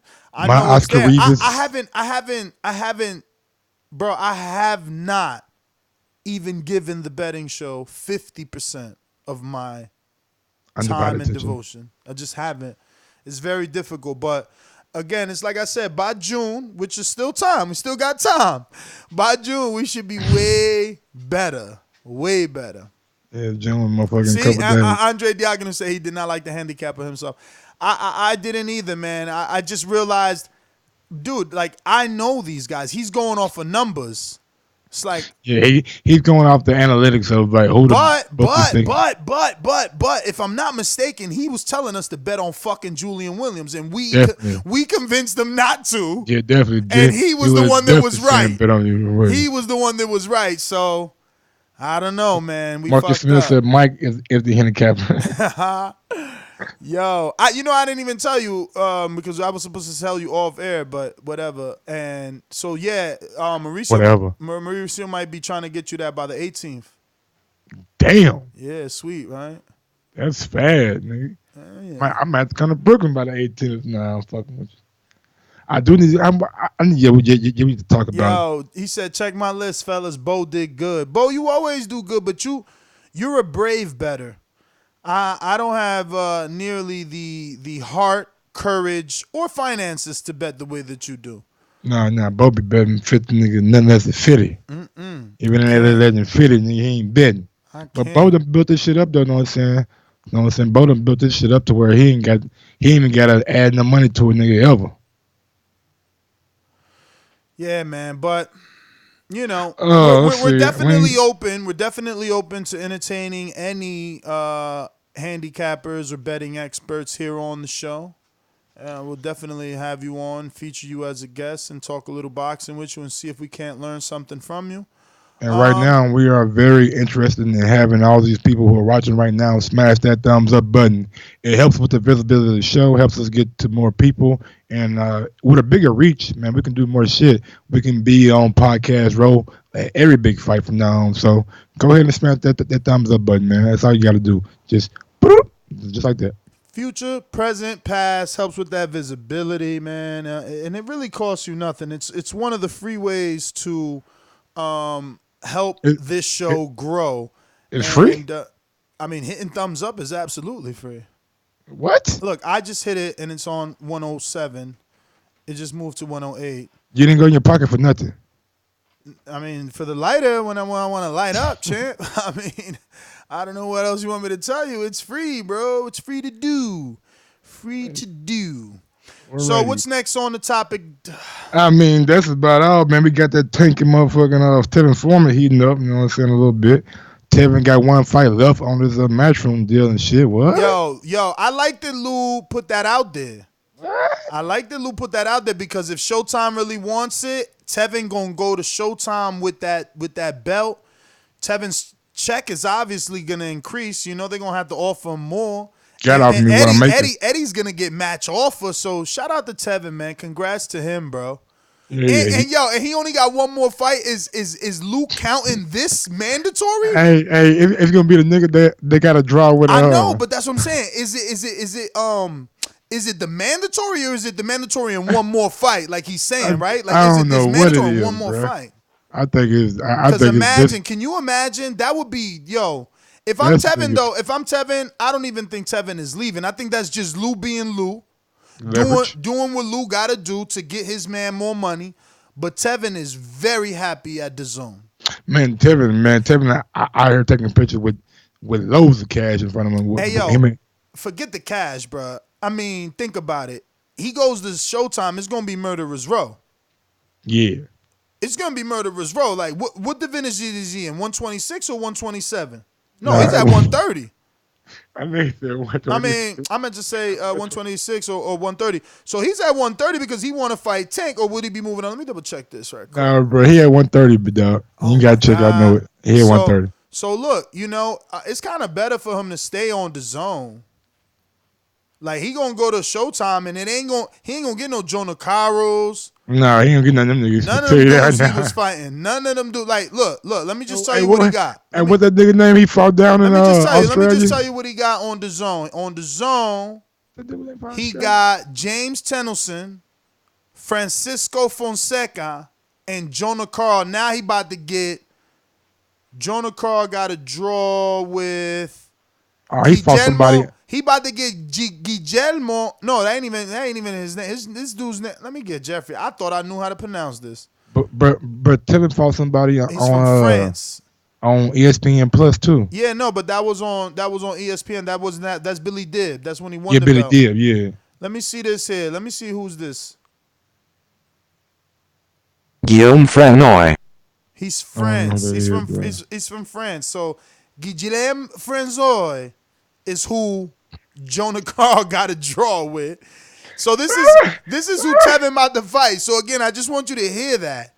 Tevin is about to fight Guillaume Frenoy, Jonah Carl, Francisco Fonseca, James Tennyson.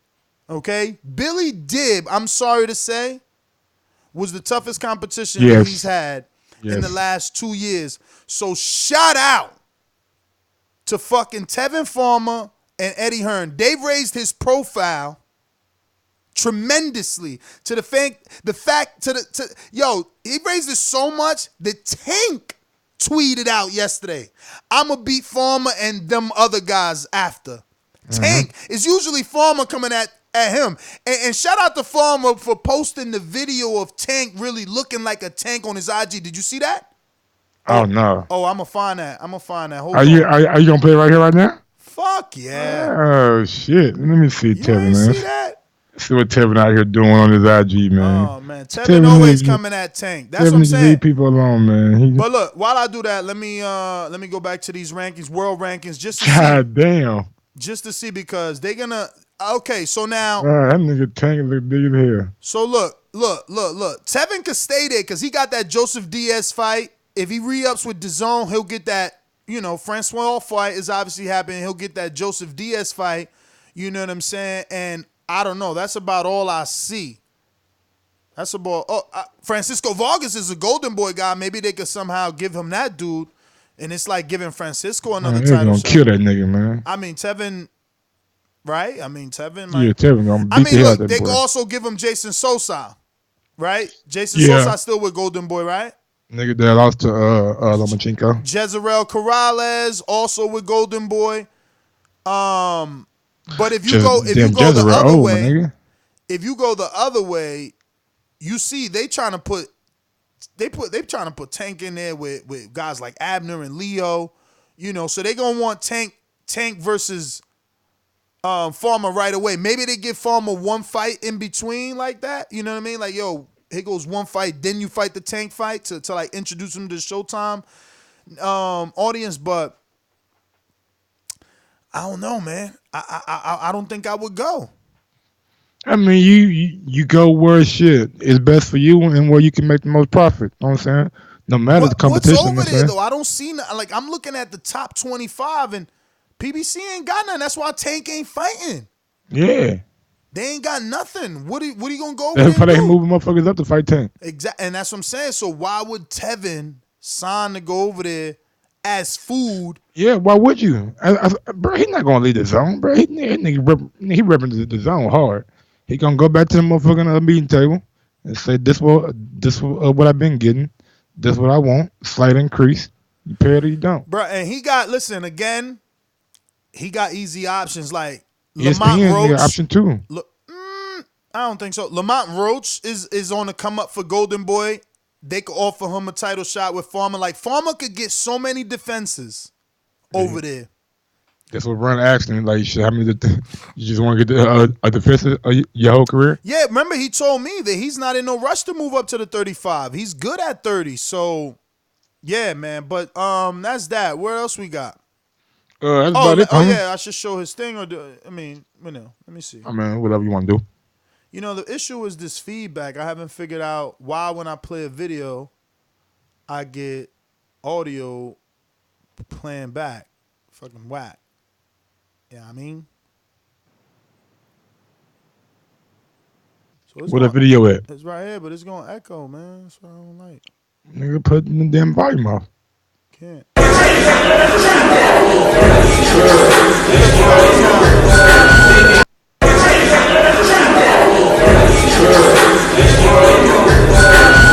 Man, that shit too loud. But you see how fat he look? I hope y'all can focus on that. It was too loud to get focused. But man, he was. Look at that. Yo, and he called him all types of fat boys. I mean, I guess Tevin really wants to fight, man. But I don't know if he should go to Showtime for it. Nah, man, he should definitely stay where he at. Lou got a good thing with Showtime, so it won't be hard to make that fight. Damn, somebody said Tevin Farmer destroys Tank in 4 rounds. Really?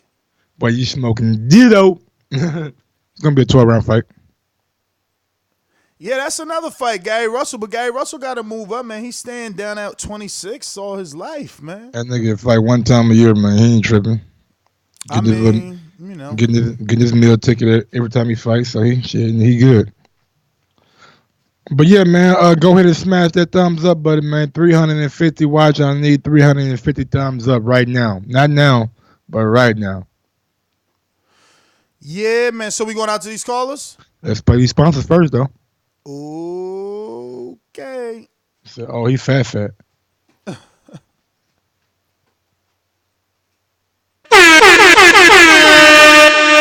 Remember to rate us 5 stars on iTunes. These calls are brought to you by El Camino Electrical Services, experts in electric vehicle charging stations. For consultations and turnkey installation, visit us at elcaminoelectricalservices.com. Who we got up first, man? Who on the damn docket tonight? We got a few people, but I believe we got one iTunes review. If I could just pull that up. Go ahead and get to the iTunes. Hopefully it's a 5-star, not a 1-star. But if it is, you know what I'm saying, we'll take it. But yeah, hey, big ups to everybody in the chat, man. Fat Apples, Jay Johnson, what's going on? Kira Betts, what's going on? Not Kira, but Kieran Betts. Wayne, what's up, Wayne? What's going on, Augustus Bird? What up, PF, PTP, Fight Wisdom. You the man, you know what I'm saying? October 4th, what's going on, homie? Everybody out there in the chat, man, who fuck with TBV, we fuck with y'all back. But real quick, there's something that I wanted to fucking get to. I fucking forgot. Well, let me get to this review. Title was Good Show. Comes from the UK. 3-star review. I like this show, but when the topic is Wilder, the hosts go crazy bias, which is why I don't listen as much as I used to. Would be a better show if the host was more level and not so one-sided. Most of the best sporting podcasts and channels out there don't let the viewers know their preference, mainly so they're still able to get the views of all parties. Ness has bad relationships with too much people in the industry, so the show won't flourish as it should. Thank you. How many stars was that? 3. Okay. All right. Give a solid 3. Solid 3. Solid 3. Solid 3. Don't forget to drop us a 5-star review. You know. What it do, TBV family? This your boy Dollar. If you want to beat like you heard on the show, hit me up on Instagram at DollarDibiase.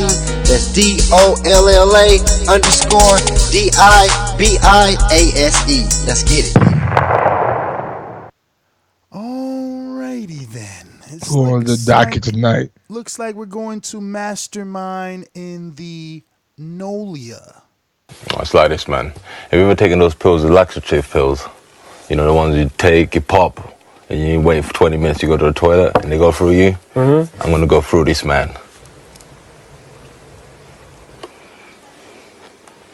It's a bit of a weird analogy. Everybody knew exactly what I'm talking about.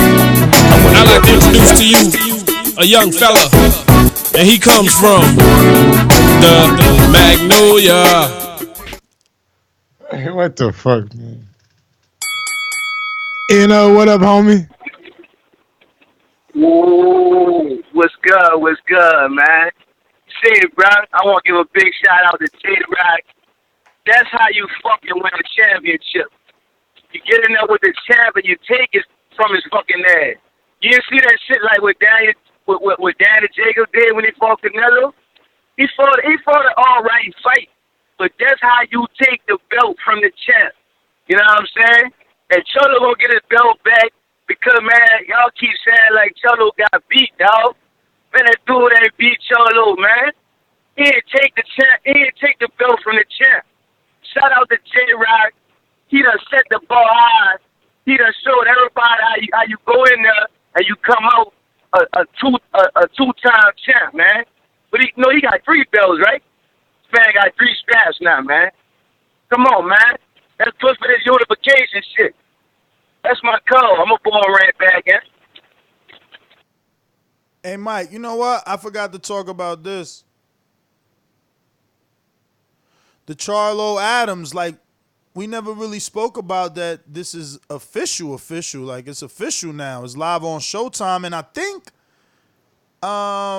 Mike's not there. But I think that this is probably Showtime's biggest fight yet. Oh no, they got the Wilder. All right, but yeah, man.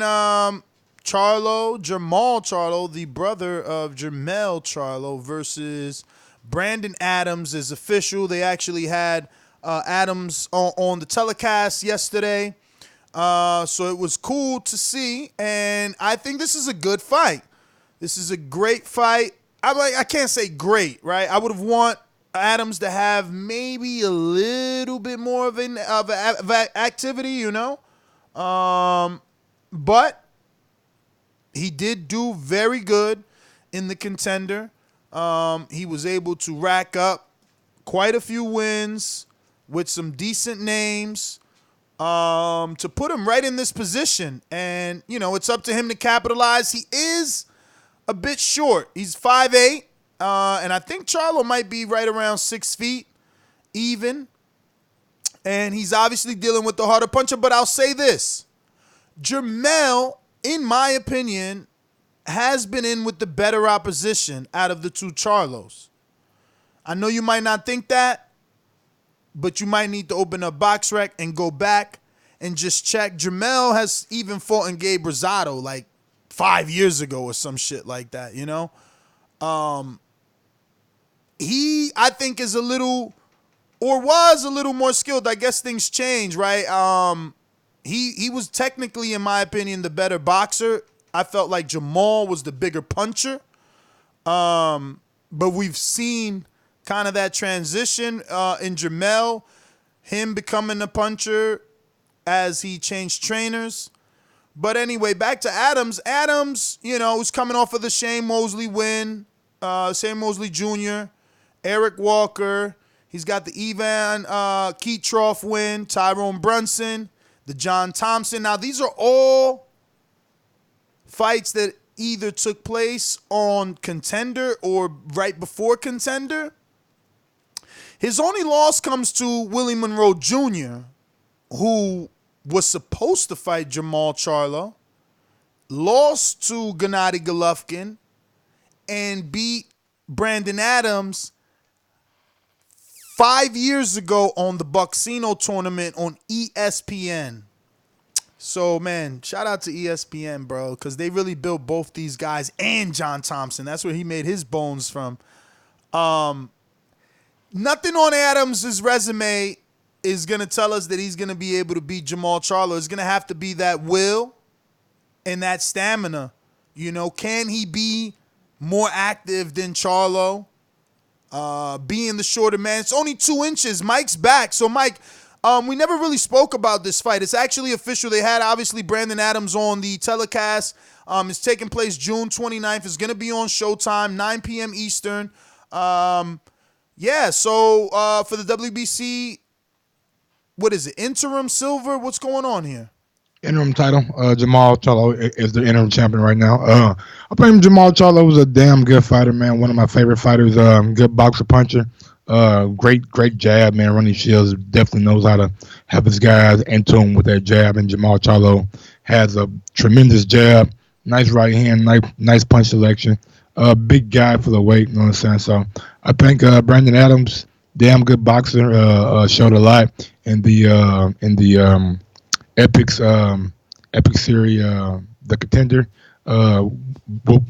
Was off 3 years, came into the Contender series, ran through it. No guy really looked like they could even phase him. So it's going to be a tremendous fight. I'm expecting a kind of a chess match. So I'm excited to see it, yeah, most definitely. What's your initial reaction, though? Like, how do you see it going off first, you know? Like, I really don't want to say. Okay. Trying to keep your friends and shit. I hear you. Yeah, man. So this is definitely on the docket. You guys can obviously talk about it if you want. We're gonna go back out to these phone lines. Texas, stand up. JD, motherfucker. There's a lot of things I like to move, so just try to get on my game. I don't know why they gonna call me because I'm a 54 pounder, but I have a brother that's at 160.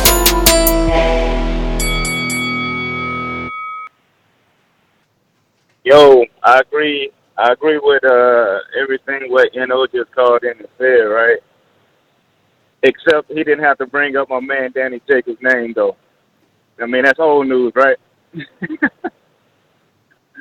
Nah, man, but other than that, man, look, the Thurman Pacquiao fight, right? It's gonna be a good one, man. And it will put to rest all this, all the negativity about him, not being active for the past 2 years. I think after this fight, the narrative is definitely going to change. So, but about J-Rock, man, yo, he's right, bro. That is how you go in and take the belt from the dude who got him. You know what I mean? Don't leave. Like, he left it all in the ring that night. So shout out to J-Rock, man. I felt his emotion after that too, man, because I know it's been a long road and he finally got it. So, but that's all I got, man. All right, JD, man. Thanks for calling in. We're Yes, going sir. out to Oh yeah, you're right. My California. bad. JD fucking slid in. You fucking JD. You picked Hurd. He picked her. All right, we gonna give it to him on the way out, champ. You know what I'm saying? Take Give me that. mine right now. Don't give me mine. I need some too. I picked Hurd and Dog Bay. I mean, that's for both of us, man. That's for everybody. We all messed up, man. It is what it is. We're gonna go out to California. Mr. Info Joe. Tell them the truth, yo. Tell them the truth. This portion of the show we call In the Mr. Know, Info Joe. presented by my brother. Tell them the truth, yo. Tell them the truth. I should have known when you called in last time and you switched up. Fucking her was gonna lose. Yo, shout out to the boxing guys. Great weekend of fights. Yo, give me an order of barbecue pro for Hurd.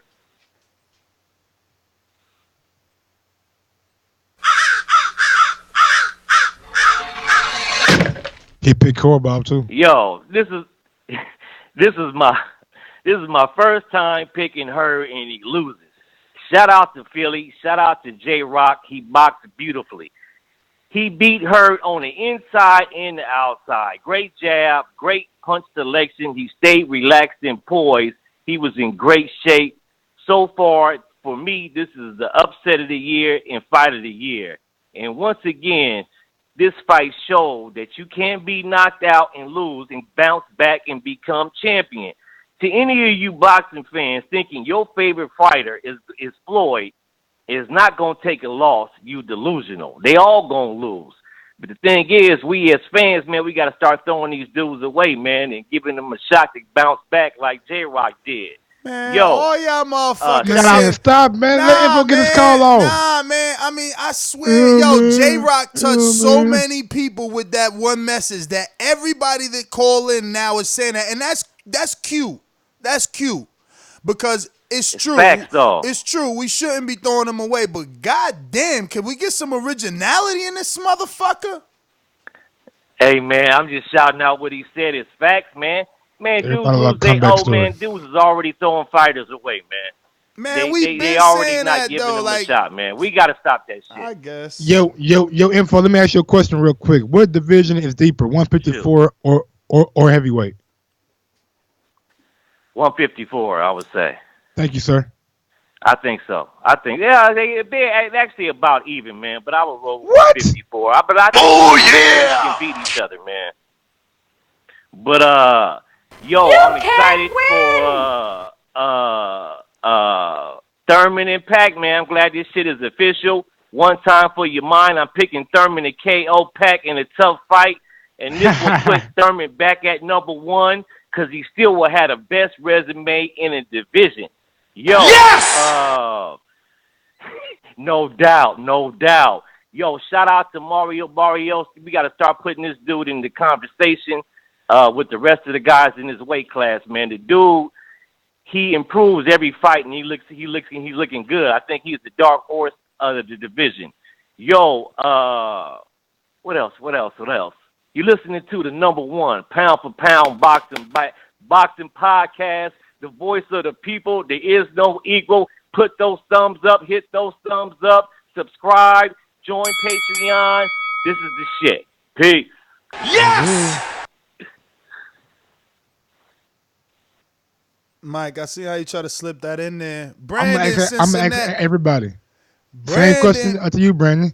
Brandon don't get no quote, nigga. He picked motherfucking J-Rock. Brandon, Cincinnati. J-Rock, what up, Brandon? Hey, man, I think it's time you people start giving me credit for being the greatest boxing mind since the late Burt Sugar.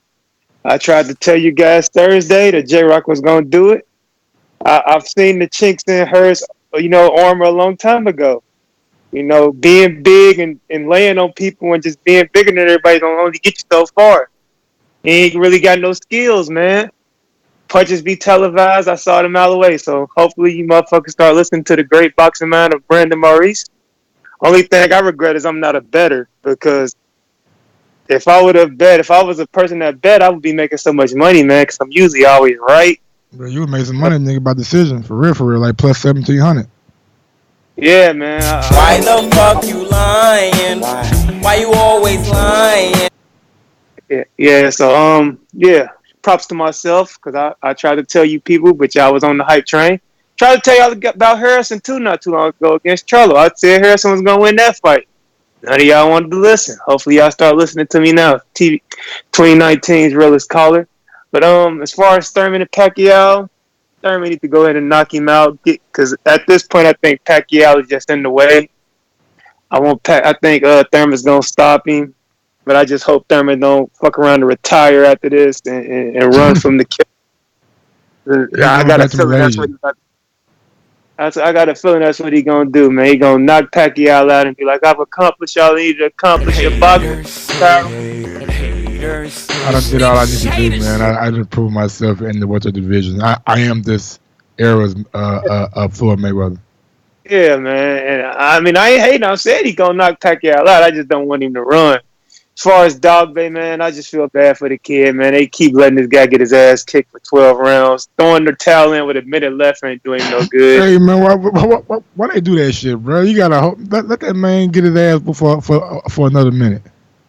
Yeah, man. I mean, let his ass stop the fucking fight 3 rounds sooner. Don't let his ass get whooped another minute. Hey, why? 3 rounds ago. But, is it me, or did Dog Bay look like he was like in a weight class below Verte? He looked like that fight. But the sad part is he talking about moving up. I think his ass needs to move down. That's what I was going to say. He needs to move down. Yeah, but he talking about moving up, so it's going to be more of the same. But yeah, man, I mean, that's all I got to say. Like I said, man, I picked J-Rock. I've been saying J-Rock and Harrison were the 2 best fighters in that division as far as skill. I was never really sold on Hurd in that hype train. And then Charlo, I've seen that he kind of regressed when he went to Derek James. He used to be a good boxer, but now he just want to be a power puncher. So, yeah, man. Well, there you go. Let's get to Rod in the 870. What's going on, Rod Money? What's up, bro? Can't call it. All right, so I'm here with something a little different today. I know last week I called in and I talked about how I felt like some of the media, not you guys, that's why I only listen to this show now, but some of the media and some of the commentators are biased and they're ruining the sport because you have a lot of casuals out there. You're trying to convert them to hardcore so boxing can grow in the United States. And we saw it again yesterday to me with the broadcast because, you know, you have guys saying the fight is closer than what it was. Man. And if you listen to J-Rock in the locker room, he even spoke on that. He talked about how the media, the way they talk, and the commentators, they just ruined the sport. And I'm sitting here and I'm scoring the fight. And at the end of the fight, it's just me and my wife watched the fight yesterday. And she said, "What's your scorecard?" I said, well, at the end it says 117, 110. I said, but I could see it 116, 111 because I gave J-Rock one of the toss-up rounds I felt like Hurd could have won. And a point for the guy on TV saying, yeah, exactly. You had the guy on TV saying it was like a 2-point fight. And I'm like, no, it's not that close. And then you see Dan Rayfield, who has hundreds of thousands of followers, get on there and say that Hurd won the fight, 114, 113. And this is the top guy at ESPN. This is the top guy at ESPN saying this shit. And he got called out all down his timeline. People were just sitting on him left and right. He got his ass, boy. Even Earl Spence called him out. Earl Spence called him out. Like, dude, Lou DiBella. Yep, and it's just shit like that I hate. That's why I like this station because, like Ness just said, we call it how it is. Everybody picked Hurd to win. Everybody thought J-Rock was going to lose because he got knocked out by Charlo. And even in the Charlo fight, I had it a 2-2 fight through 5, and I had J-Rock actually winning a round that Charlo knocked him out in. So I knew J-Rock had skills, but I didn't think he could withstand the power of Hurd. So that's why I said I put $10 on it. But if I really felt like he could have won, I would have put $100 on it, but I didn't. So you're absolutely right, Ness. We got to stop bullshitting. We know that we throw away fighters also after they lose. Hell, they try to throw away Wilder when he fought to a draw with Fury. Hell, they was talking shit about him the next day. Dropped him from like 1 to like 5th or some shit. So that's all I wanted to say, man, was that you guys keep doing what you're doing. Put pressure on some of these commentators when you talk to them and these other media networks because they're ruining the sport. It's not the fighters. It's those motherfuckers. That's my call.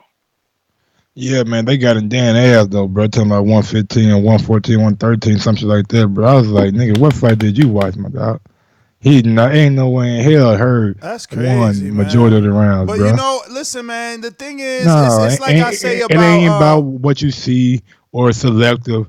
That shit last night was evident, nigga, who won. I'm sorry, go Nah, ahead. I wouldn't say that. I would say that everyone has a style that they prefer. Everyone has a style that they prefer, man. Harold Letterman, we didn't even say rest in peace to Harold Letterman, I but did, and you played a soundbite, so there you go. well, we both know that I didn't play the soundbite for that, even though you tried to make it like that. I'm just fucking pulling your leg, bro. Damn, chill out. No, I mean no, because you had an idiot say something about it in the chat because that's what happens. But And yeah, the everybody point could be is, smart. Harold Letterman was a guy that loved to score for the Ruslan Provatnikov type of fighter. Margarito never lost a fight in his eyes. You know what I mean? So some people, like when they say that lady is biased, what's her name? The one that always Adelaide, scores for Canelo. Yeah, Adelaide Bird. that one. Bruh, some people just like certain styles. And that's all they like. You know? And again, Harold was the most obvious of that. Any sort of Margarito-like style, oh, he's the one making the fight, Jim. He's the one letting his hands go. This guy's on the back foot. And it's like, bruh, the back foot is not defense. You know, it still can be offense. It doesn't mean that you're vulnerable. It's just another style. But, yeah, man, I don't know. People, oh, shit, Enrique trying to jump in? Oh shit, the legendary baby nigga's about to be one of them shows now. But yeah, man, check it out though. I don't care how you score fights. Last night fight was easy to score.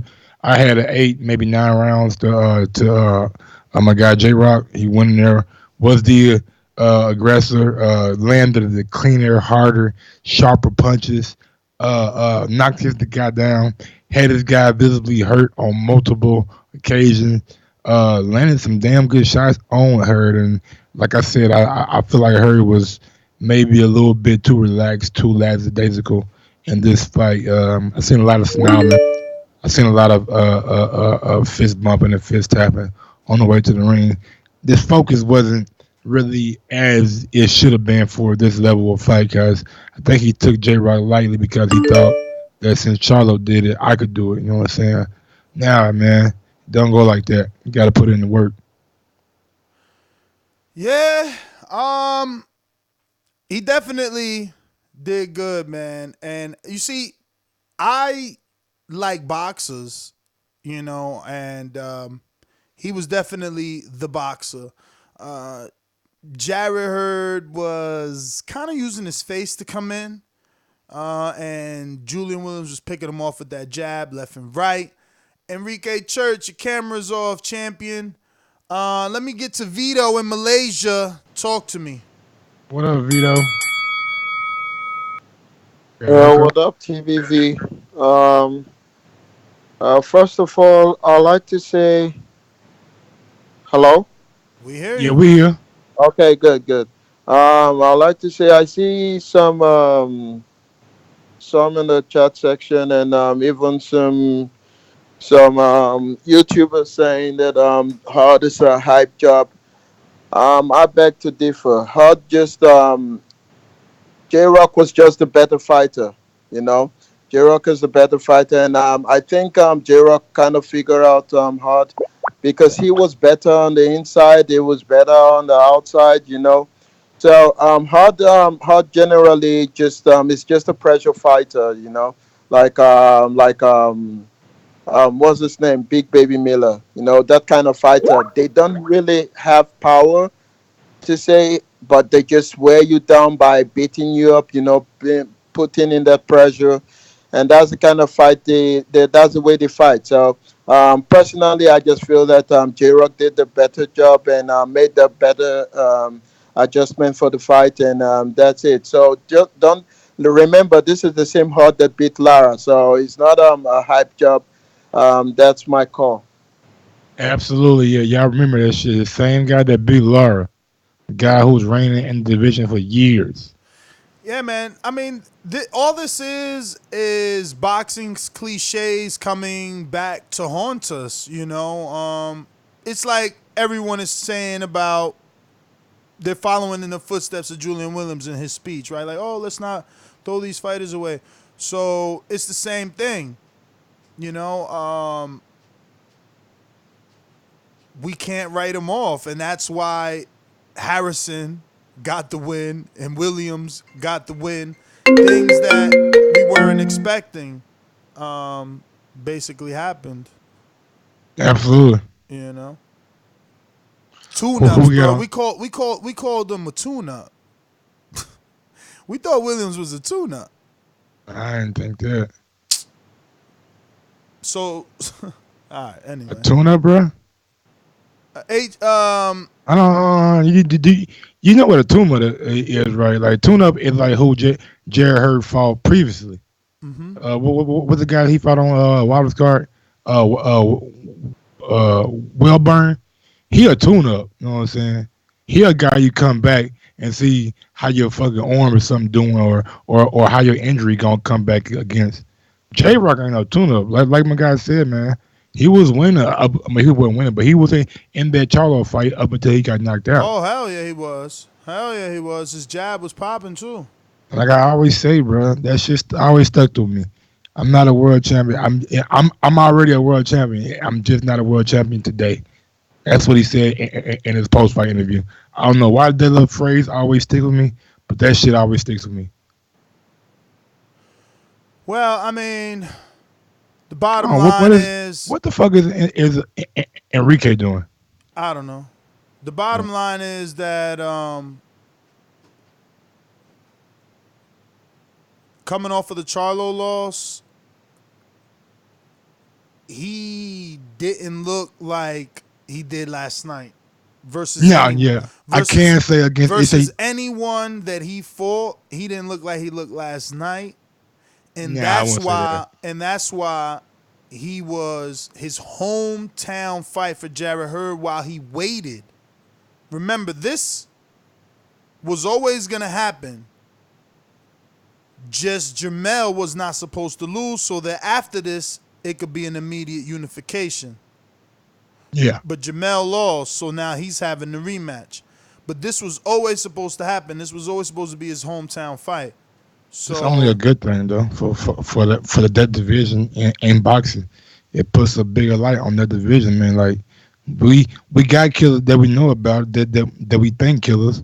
Now we got killers coming out that showing us that these killers that y'all say killers, they ain't really killers to us.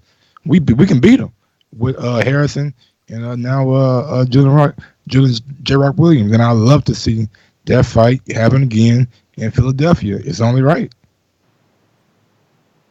Yeah. Yes, sir. I want to see Lubin back in the mix. I'm just not happy with that name that they put him in an eliminator with. Like, they skipped so many names to put him in that eliminator. Yes, man. Heyman. Lubin was supposed to be that guy for them. You know what I'm saying? He's fighting, I told you this dude is WBC, right? Boom. There it is. Number 12, bro. Zakaria Atu. I never heard of the dude. Me neither. What's his record? Bro, I didn't even box rank him for what? Because it's like, yo, how is that a title eliminator? Erickson Lubin is number 4. You got Kell Brook at number 3. Sergio Garcia, they got that big win in the UK. Don't want it. What you mean? They don't want it with Lubin? Hell no. Not Kell Brook. Kell Brook, no, because, he got options, and he can make options. He's trying to get 147. But I'm sure they ain't offer Austin Trout that shit, who's been through the ringer in that division. He's fought everybody. He ain't move up. He been in there with everybody. From Delvin Rodriguez to Miguel Cotto to both Charlos. You know what I'm saying? So, like, why not offer him that shit? Why not offer Carlos Adames, who's number 6, that opportunity? No, you're going to find Zakaria Atu. Let me get to some I don't think Carlos Adames is quite ready yet. Bruh. Carlos Adames is with Robert Garcia. I don't think they would have turned that fight Oh, down. Carlos, he with Robert Garcia now? He been with Robert. You sure? BoxingVoice.com. It's money to shit. Working that bitch. Ballin' like Swish. Diamonds wet like a fish. Pull up with them sticks. Come fuck with the clique. We fucked on your bitch. She sucking the dick. I'm whipping the work. Edge Money, what's going on, homie?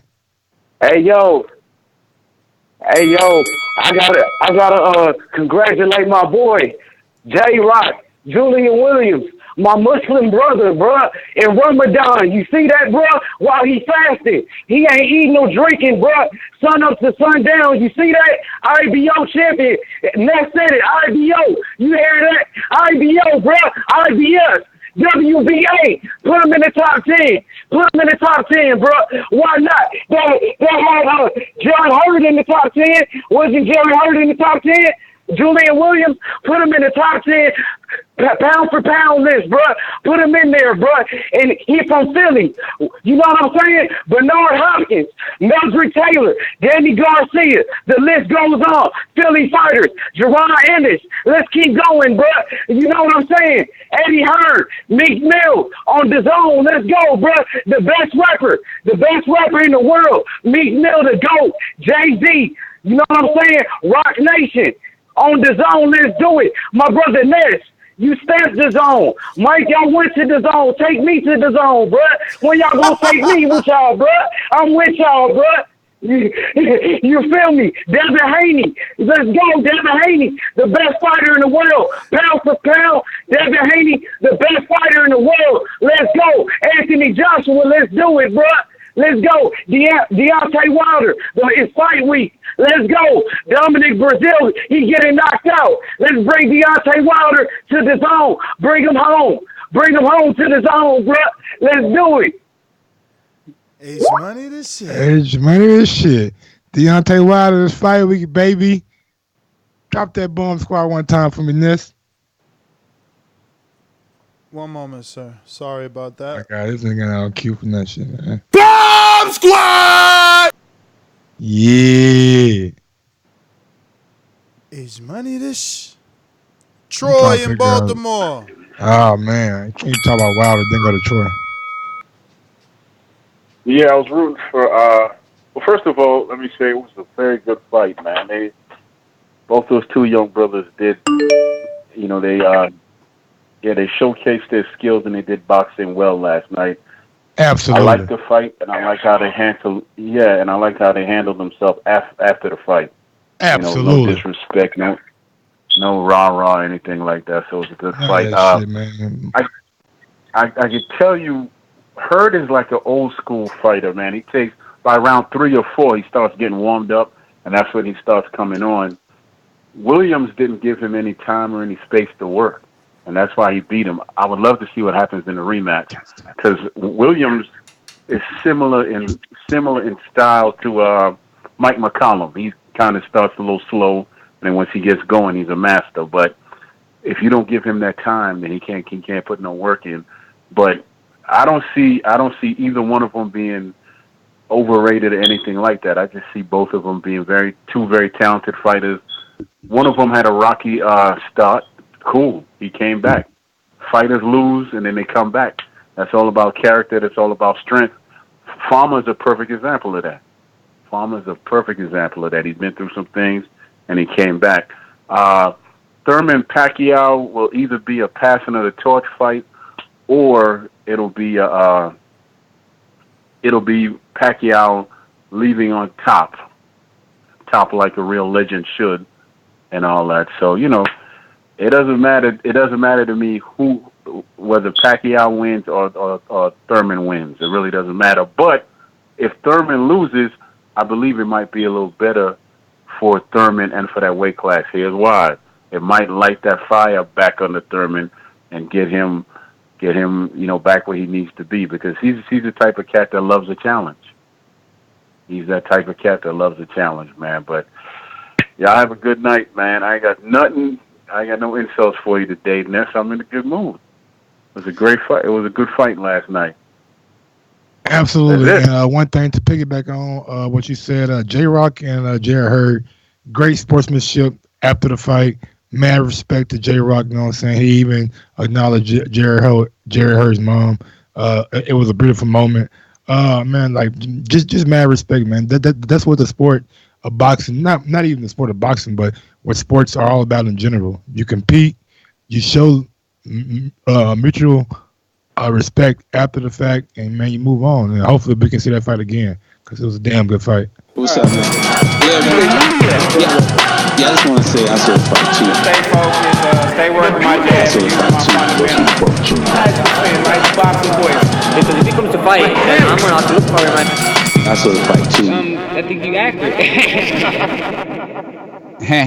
Yo, what's up, everybody? What's up, Mike Gross, Nestor Gibbs, YouTube chat room, and Jared Hurd, if you're listening. I was riding for you, man. The way I learned about Jared Hurd was, kind of like Odell Beckham. I don't watch football, but I know it's the dude with the blonde hair. Same how Jared Hurd stuck out. So when he fought, I knew he wasn't ready for Canelo, but for who his opponent was last night, and please forgive me, was it Tony Harrison? Was it Tony Harrison, or is Tony Harrison fighting the Charlo? Casual fan in the flesh. You know what I'm saying? Because Charlo and Jared Hurd, I also was like, damn, I don't know if Jared Hurd is ready. You see what I'm saying? So J-Rock, congratulations to him. And I was disappointed, even though no disrespect. Wait, how you know it's J-Rock, but you don't know that it's not Harrison? Tony Harrison. They both are, like the fighters that kind of it was similar. You didn't expect Harrison to beat Charlo. You didn't expect J-Rock to beat Hurd. I didn't, at least. So, Hurd beat Laura, and you root for him. He got the appealing look, the smile. He's young, so I know he's heartbroken. I expected more, and he got rocked by J-Rock in the end of the day. So, I don't know what hardcores, how they look at it, how everybody's wording it, but that's the words of a casual fan. Congratulations to J-Rock. So you saw J-Rock win? I thought so, man. I saw the fight on my phone. I wasn't even at home, and I was just watching, and I'm like, oh man, Hurd is getting hit too much. He fell. I thought he was gonna get knocked out many times, and it kept going and going, and it was that. At the end, FS1. At the end, I was able to you're able to replay. So I don't even know if it was over or what, but every time I went on to live, Hurd was getting not the best out of J-Rock. You know what I'm saying? So I thought it was a fair fight, and J-Rock won. Yes, sir. For sure. No, for sure. No controversy around no controversy. Here. No. Also, RIP, Larry pause. Howard Letterman.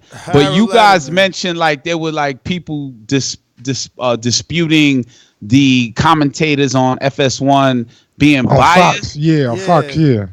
Joe Goosen, I believe, yeah. I noticed that too immediately. Damn, Hurd is sneaking in some hooks, but J-Rock was getting the best hooks and the power punches, and they weren't even acknowledged. So that had me a little bit boggled about what was going on television. Glad the judges seen it correctly. Nah, it was very obvious. As far as now, same thing I said. It was just too obvious. It would have been a whole bunch of Adelita birds if Hurd would have won. I actually thought it was possible it may be a draw because of all the commentating going towards Hurd. Me too. I was like, oh shit, it's gonna be a draw. I was like, watch them say it's a draw, and they were like unanimous, and now you got the whole unanimous draw. You know what I'm saying? That's how Fury and Wilder ended, wasn't it? I don't know. Yeah. All I know is that I put in the chat draw or Hurd won. I didn't think they was gonna give it to J-Rock. I seen them win, obviously, but it was clear. I didn't think they was gonna do it. Clear. I had that little.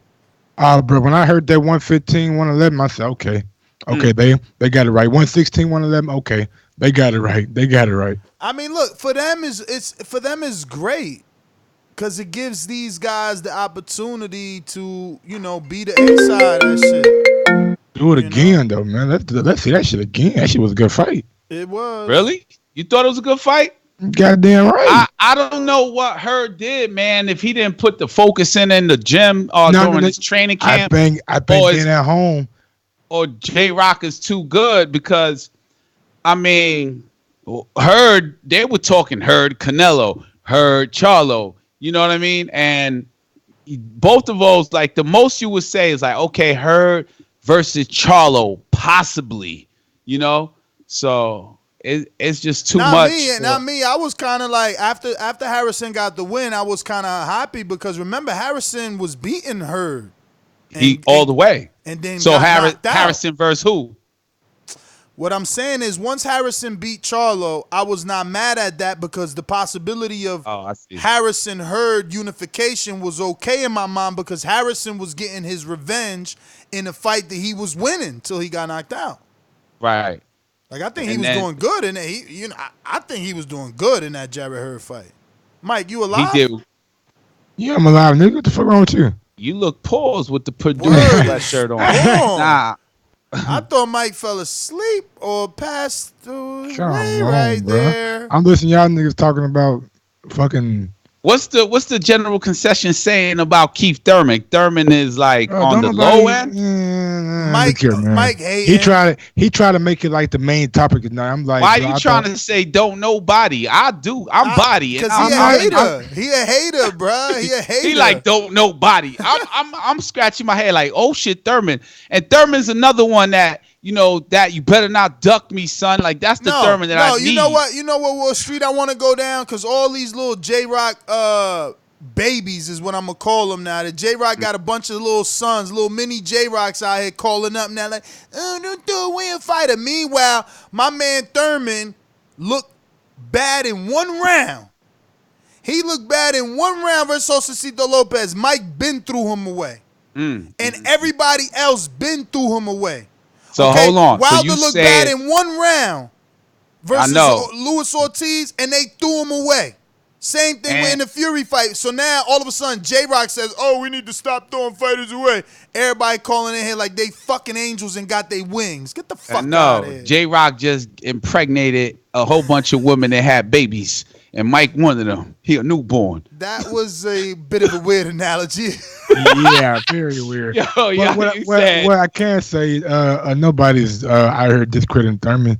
Well, we always say Thurman been out 2 years. How dedicated Mike, is he to you definitely bro, you had your little can I speak? I agree with you, Mike. I agree with you, Mike. You definitely discredit when? Man, they discredit Thurman when he fought Collazo and went through some adversity. Word is more. He got hit to the body. They called him a bum. Like if he got knocked down, my man took a body shot and didn't go down. And then he comes back and beats. Did he beat Sean Porter after that? And Danny. But they call him a duck. But he a duck. Now, where does he go? Where's his wife? Jullian Williams, next post fight you do, say, yo, we need to be respecting Thurman. He was the only unified welterweight out of the young crew.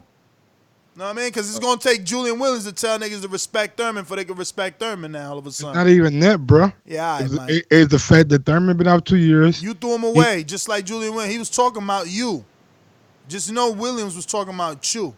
How can I throw somebody away? Just like you're throwing away Thelani Minge. You're trying to throw away Thelani Minge. As soon as Al sign him, then it's going to be like, oh, let's do a show. Because I say, nigga, Thurman won't beat Spence, or I say Thurman won't beat Crawford, I threw him away? But no, you saying that based off of? What I see that goes on in the ring. I think those two fighters. Based off what? Because it's always based off last performance. No. It's based over so his whole career. You saying nah? He ain't a dedicated fighter. Meanwhile, he already beat. Meanwhile, he already beat the number one and number two. I'm saying what I see in the ring and what I've been seeing. Thurman not fighting Spence, is he? Who he fighting? Pacquiao. All right then, and there's a reason why he's fighting Pacquiao. Enrique brought the up casual Spence. fan. Nobody ain't bring up Enrique Spence. the You casual brought up fan. Because- Enrique the casual fan. Who the fuck What up? was at Spence fight? Who Spence was asking to fight? Who Spence was on motherfucking ESPN asking to fight? And now And he who- mad. Now and- he mad and and, who trying to didn't fight shame. him? Now you mad and trying to shame Thurman. Like he ain't fighting Spence, is he? He fighting Pacquiao. Like it's a bad thing. Everybody been saying Thurman ain't fighting Spence for years, bro. What you talking about? Like Crawford ain't want. Crawford You ain't want to fight exaggerating. Pacquiao. Dragging them years. Come on, bro. Spence been calling out let me Thurman mix in some callers, since man. We I gotta get to started our watching boxing, my mastermind. nigga. Let me get to mix in some call. I gotta get to a mastermind. I got Joseph talk to him. What up, Joseph? Real quick, let me start off with saying props to J-Rock. What up, Enrique? Props to J-Rock for getting the job done. Good fight. Good fight overall.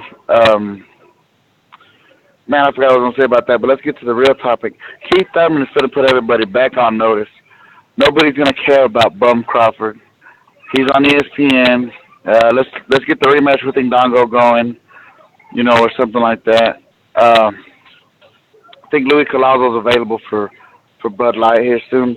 The real super fight, the seeds are getting planted this summer. It's gonna be Thurman and Spence. Thurman he's gonna put Pacquiao's lights out. I expect Spence to get over on Porter, and you watch.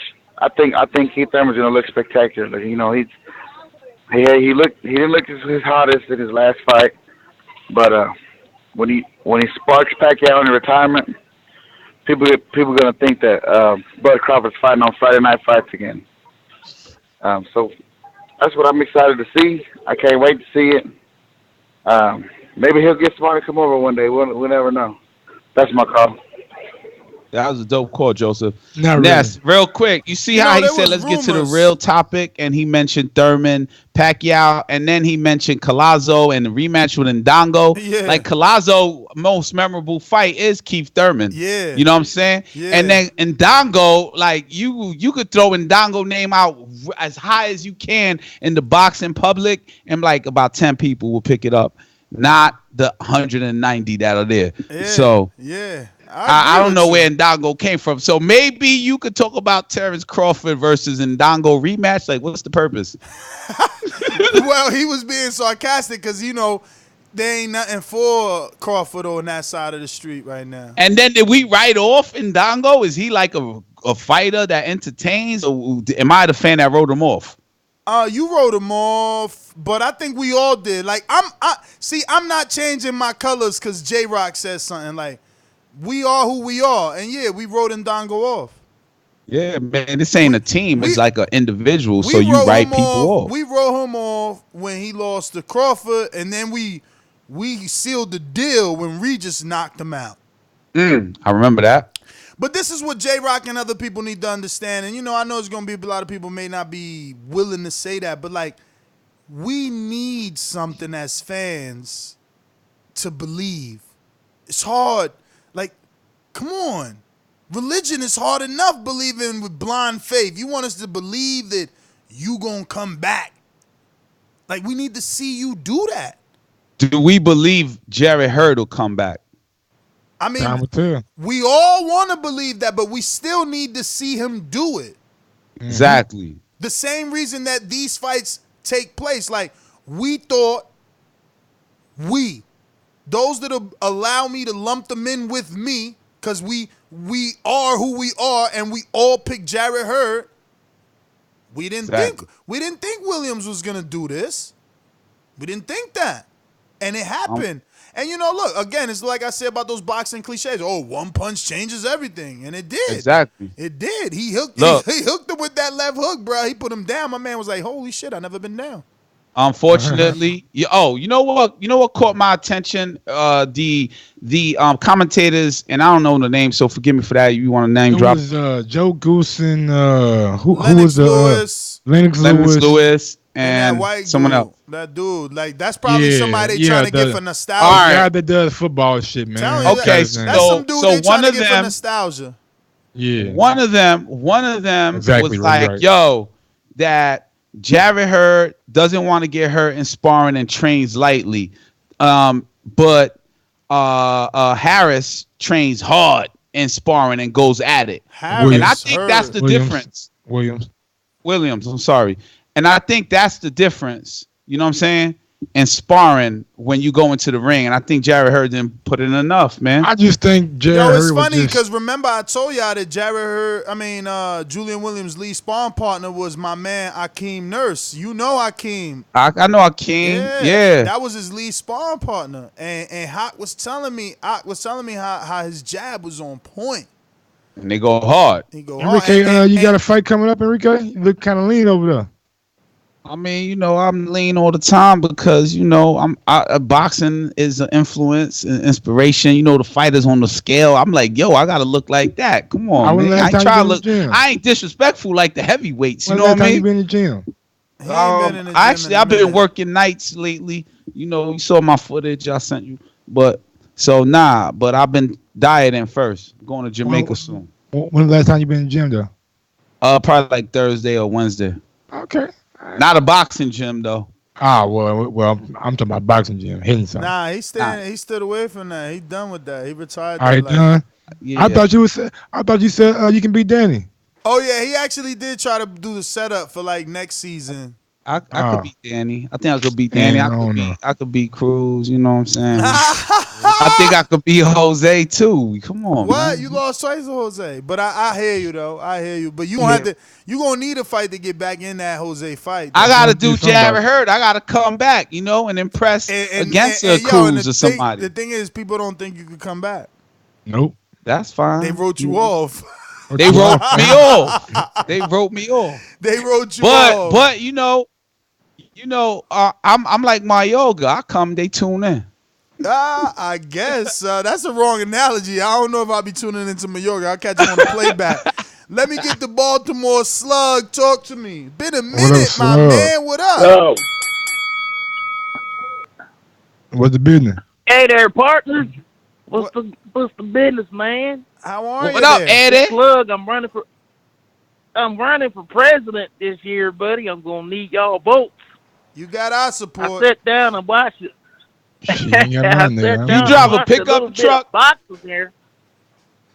You sound like you drive a pickup truck. Yeah. But you got a shotgun in the back of that motherfucker? My crow. Yo, yes, sir. You got a Confederate flag? Nah, I'll fuck with you. Cut him. No, I ain't got no damn Confederate flag, man. Look at it. There we go. Hey, Ness. You. Hey, Ness. I gotta take my crow, man, with some Old Bay on it first for the Jarrett Hurd and Williams fight, y'all.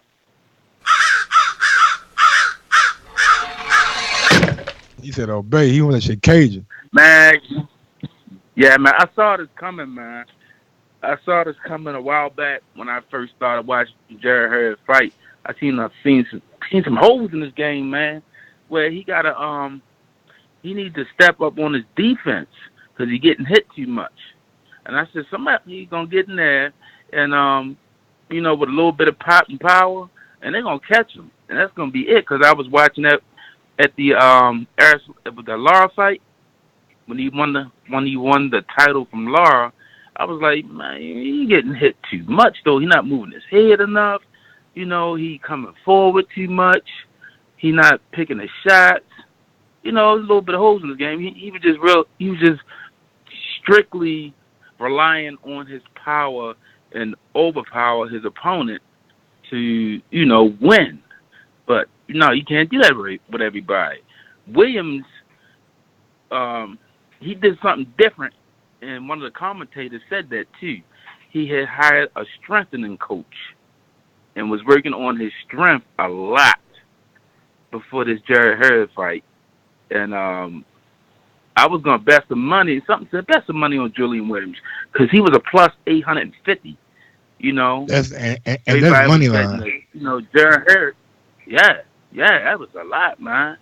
But when he got knocked down in that round, man, I saw it coming because Jarrett Hurd, his punches wasn't sharp. You know, he had this old lazy jab going out there and. It was a mess, man. But hopefully my brother comes back, you know. And Julian Williams, my hat off to him, man, because, you know, I didn't write him off. I always thought he was a good fighter. But you know, when he lost to the Charlo, when he lost to with one of the Charlo brothers, I ain't think he was washed up. I just didn't. Yeah, man. Definitely. Hey, Mike Gross, real quick. So they write Jarrett Hurd off hypothetically, right? Nah.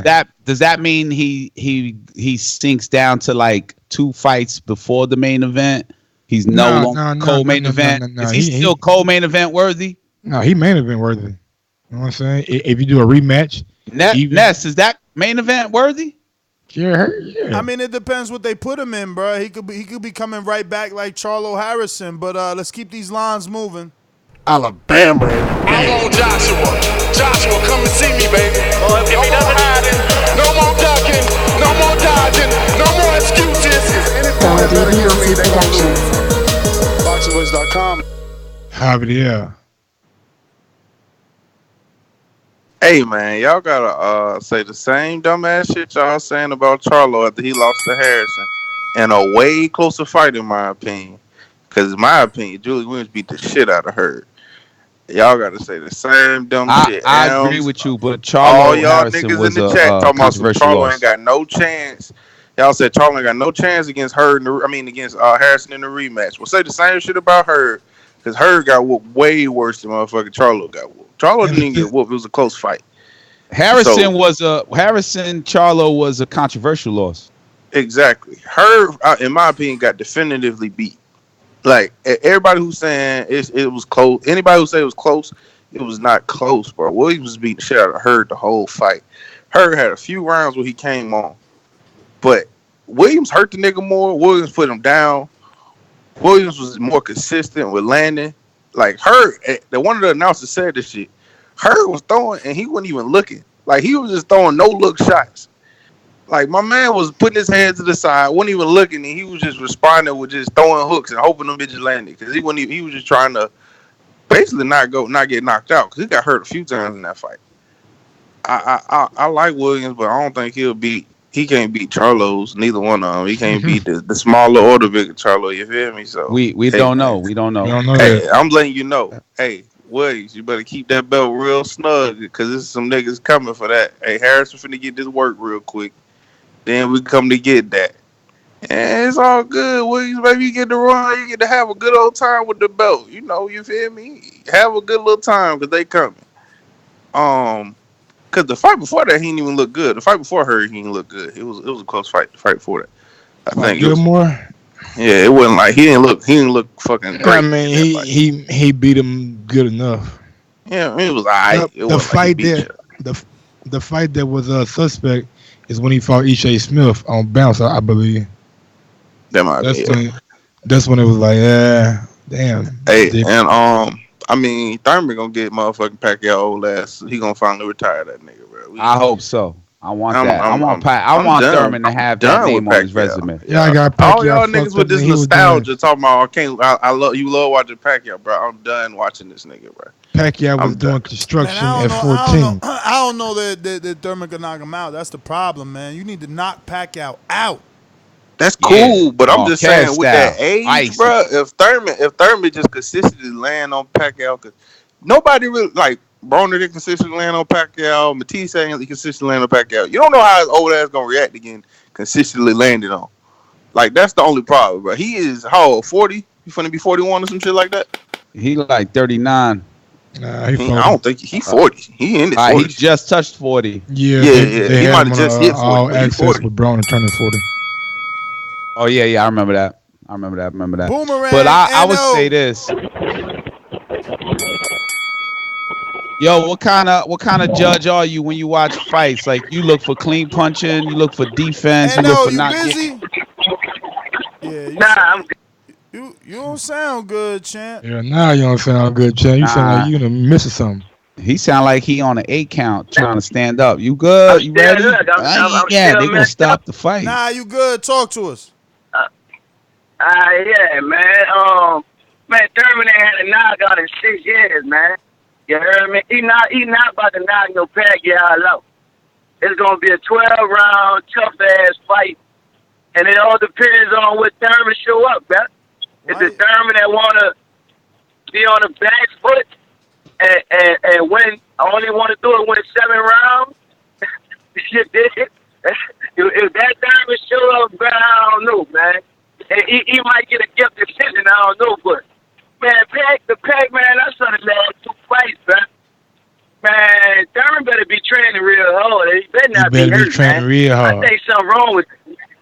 Yeah, man, I think something wrong with Thurman, man. Why he had a knockout in 6 years? Bruh, because something wrong with his head, man. Elbow. He had elbow He not surgery. aggressive. Why he not aggressive no more? He not aggressive no more. That's he not a killer. He had He used to be a killer, dog. He had elbow and soldier surgery. Now he coming back. He's starting to, you know what I mean? He got to So shake off the rust. But he can't keep the walls.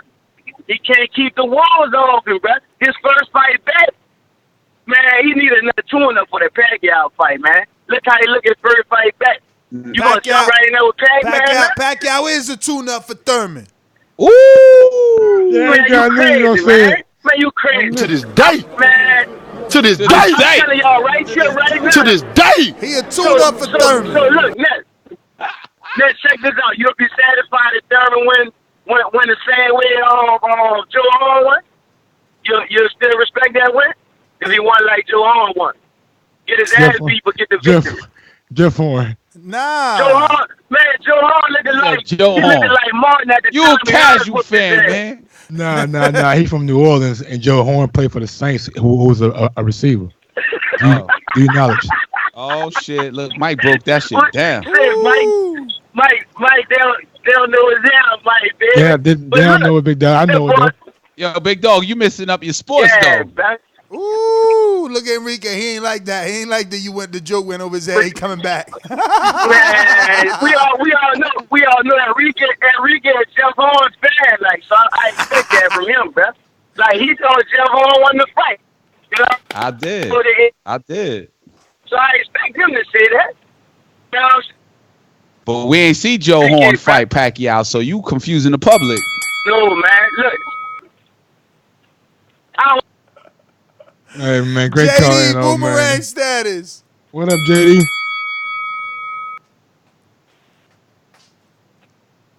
Cool. So Thurman, right? I just had this one thing to say about that shit, right? If people think that Thurman is not going to be in the best shape, if we're not going to get the best Keith Thurman we ever seen, you know, like I said, man, this dude been waiting on this fight. You know, this is the biggest name that he fought. So, you know, if people think that he's not gonna be physically in the best shape possible, then you're smoking on something, man. We about to see. Word. We are about to witness the best Keith Thurman we ever seen, man. Word. And go ahead and Can't hate wait on to that, see Mike. y'all niggas face what a day after, my nigga. I do my best, but my best wasn't good enough. Hey, yo, after the post fight, look. Keith gonna spank him, and then after the post fight, this is what Pacquiao gonna say. I do my best, but my best wasn't good enough. And then they gonna turn to Keith, and he gonna be like, "Yo, Earl, you better not duck me, son. You better not duck me, son." And then the crowd gonna go. I like crazy. how you named 2 names, Thurman and Earl Spence. Earl Spence fought Mikey, and Pacquiao was there, and he, you know, derailed Pacquiao's vision. Hey man, I'll be ready for a boomerang. Now Pacquiao picked Thurman. He thought he was the easier of the bunch. I remember Thurman. Or he thought that Thurman was the more marketable of the bunch. Marketable. Maybe, but hey, he Earl went for the Spence- marketable fighter in Adrian Broner the last time. That's what he went for. Hey, He picked the market. He picked the market. How many Earl do down in It's Dallas? possible. That makes. How many Earl do down in Dallas? Talking about marketability. How many Earl do down in Dallas? Shit makes sense. Shit makes sense. Before it make them dollars, it gotta make that sense. Yo, Thurman. Before you go to the next caller, Thurman said, "I remember him back in the days during the you better not duck me son era." He was like, "Yo, every time I train like I'm about to fight Mayweather." So I'm hoping that's ignited back in him, and he's ready to fight and not kill. You know, no disrespect to Pacquiao family, but to destroy the Manny Pacquiao and start a new legacy. Keith, one time, Thurman, he's back. No one can stop me, really. Oh, there's a king croc right there. This croc has enough power in its jaws to rip my head right off. In the 6th round, in the 7th round. Dazn Productions. You gotta be a legend to become a legend. You heard that? Honestly, I'd be so unbeatable. You gotta be a legend to become a legend. Oh, I ain't even got to repeat it. He just said it again. You got to beat a legend to become a legend, Mike. Shout out to Alex in Australia. What's up, my friend? Guys, it's been a long time. It's been a minute. What's up, Alex? Where Terrence Crawford? What legend did he beat? Mate, I'm in the same boat as you. Look, I just had a call with JD probably like 2 days ago, and I was telling him to put his money on J-Rock to beat Hurd actually by decision. So he would have got his money if he listened to me. I keep telling you, come to me if you want to make some money. I'm the betting guru of boxing. I'm telling you this now. And I hate So why to can't break you it call to you. into our betting show? If you know so much, call into the Matt, betting show and teach They us. probably sleep shit. Matt, I'm busy. I'm just a busy man here in You Australia. gotta send right? me. You gotta send me your screenshots of your picks, man. All right, I definitely will. Look, I actually do. I tell JD a lot about my picks, man. He actually comes to me a bit, and we talk a lot about boxing all the time. So in actuality, it's not JD making the picks, y'all. Huh? We just met his Kappa. he tends to go against me, but I think he's learned his let me lesson. find out you gave him that Daniel Jacobs $1,000 bet advice. Huh? I said, no way. I told him that was the worst decision he's ever made. I was the one that told him that as well. But anyway, look, I just quickly called in to say, look, boys, I hate to rain on your parade and that, but I can tell you this: Thurman's style is tailor-made for someone like Pacquiao. If Pacquiao is a shade of what he used to be, which I still think he is, I think that the odds are already out, and Thurman's a very slight favorite. That's so right. in American like he terms, should be. I think like in American terms, Pacquiao's like a plus 105, and Thurman's like a minus 115 or whatever And it is like that. let me tell you, all my Keith Thurman fans, we're gonna make so much money because when this fight gets closer, all the little Filipinos are gonna bet on Pacquiao. It's gonna make Thurman the underdog, and we gonna fucking rake it in. I'm telling you that's not going to happen, but we'll see, Ness. I want to see. I'm going to put my money on Pacquiao, and let's see who wins this. Anyway, that's my call, boys, and I'll call back soon. All right. Pacquiao, baby. I got Pac-Man by decision. Let me go to Alex, Javier. Man. Talk to me. Javier. Hey, that's Alex that was in LA, right? No, Australia. No, I'm saying he was in LA for he was in LA for the Wilder Fury, yes. Hey, tell Alex, link over me. I gotta send that nigga $50. I made that bet with him about Broner. He's on the phone right there. Alex, just Skype each other.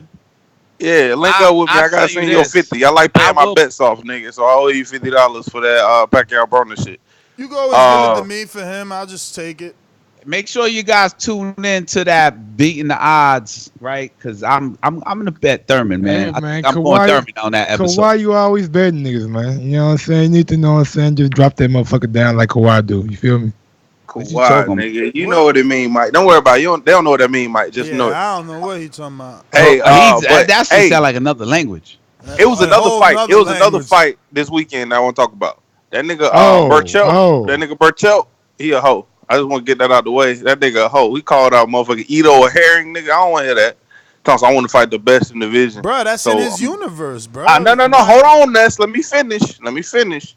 He called out motherfucking Ito a herring, bro. I don't want to hear that. I don't care if that's on your network. I don't want to hear that shit. Don't lie to me and say that's the best of your... Javante? Or, call out Javante or Foreman. Nigga, I don't want to hear motherfucking Ito a herring. Javier, how good has it been for Javante to get called out by Tank? Has that worked for him? How about Ryan? How about Ryan Garcia? He's called out Tank. Has that worked for him? Like, what are you talking about, bro? Ryan Garcia is not a champion, nigga. What? Don't do that. Ryan Garcia too young right now. Listen, a champion. All I'm showing is people calling out Tank. Hold on. I don't want a nigga to lie to me though and tell me, oh, I'm calling out the best in my division. and then say fucking Ito and Herring. Nigga, that's not the best in your division. And then he didn't even fucking look good in this last fight. So wait a minute. So Javanta's the best in the division because who he beat? Or you going off skill? Because if it's skill, then I get it. I'm going by skill. Nigga, Javante got a title from a nigga that he ain't beat. But look at Javante knockout percentage. You don't see knockout percentage like that. Nah, Ness, I'm gonna go with that one. I'm gonna say he beat Pedraza. You know, he just looked flashy and fast and strong. He's little Mike Tyson. Even in the fight, Ness, even in the fights that they say he looked bad in, because you know the fight when he was overweight on the Floyd card. He still beat the shit out of the dude. He just didn't. Even when he looked bad, he looked good. Like, it's just, I ain't seen him in no bad predicament. I don't know what that means, look bad and look good. But I know that Tevin Farmer and Gervonta need to happen this year. Tevin don't want that work, bro. That nigga scared, bro. That nigga just be talking to talk. He look at you dead in his eyes. That nigga, when that nigga started talking about Gervonta. Last I checked, Tevin Farmer just fought Francisco Fonseca. I mean, if I click on Quellar, I'm pretty sure he started his career at a lower weight. You know. What are you saying? You lost me. What are you saying? I'm just saying, like, Tank is the eye test. You know, his biggest win is Jose Pedraza. That's where I discovered him. A guy who went 12 with Lomachenko. I mean, come on now. That's it. Who went 12 with Lomachenko? Yeah. Lomachenko also got dropped by Linares, who got fucking destroyed by Kano. Like, you can't A versus B don't equal C in boxing. It don't matter, but and a majority of the hardcore outside of the race by common opponent. You can do that. All good. Even though last night taught us differently, because we thought A versus B was going to equal C till Jullian taught us different, but it's all good. Let me go to Zorro. I don't know about C though. But what are you talking about? I wanted to say one thing real quick before you go to the next caller. You know, the majority of the boxing fans, the boxing public, outside of the Lomachenko race, don't think Lomachenko has done much. That's all. What? I don't know what the fuck you talking about. Me either. Not because y'all like, yo, Lomachenko, a guy that went 12 rounds with Lomachenko. So I'm like, okay, what does that mean? I think Lomachenko's done plenty. I mean, not to me. I don't know. Yeah, maybe I don't watch boxing. No, well, you the casual fan, and you supposed to. Maybe I don't watch boxing. I think him and Gervonta, like, we supposed and to. Also, he did some of the things he's done has been a long time. Like Gary Russell was a long time ago, and Nicholas Walters a long time ago. Mariaga a long time ago. That's like beating Canelo a long time ago. Nah.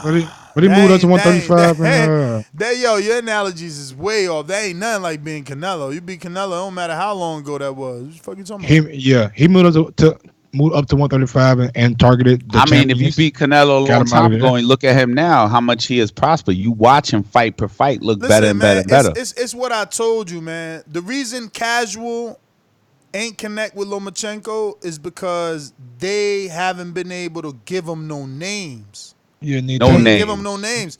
Plus the interviews, I can't stand that. I don't understand that. When Gennady does that, I'm like, okay, Gennady, I turn it off. Plus the names that they've given them, they ain't like name brands. What's that feedback? They ain't names.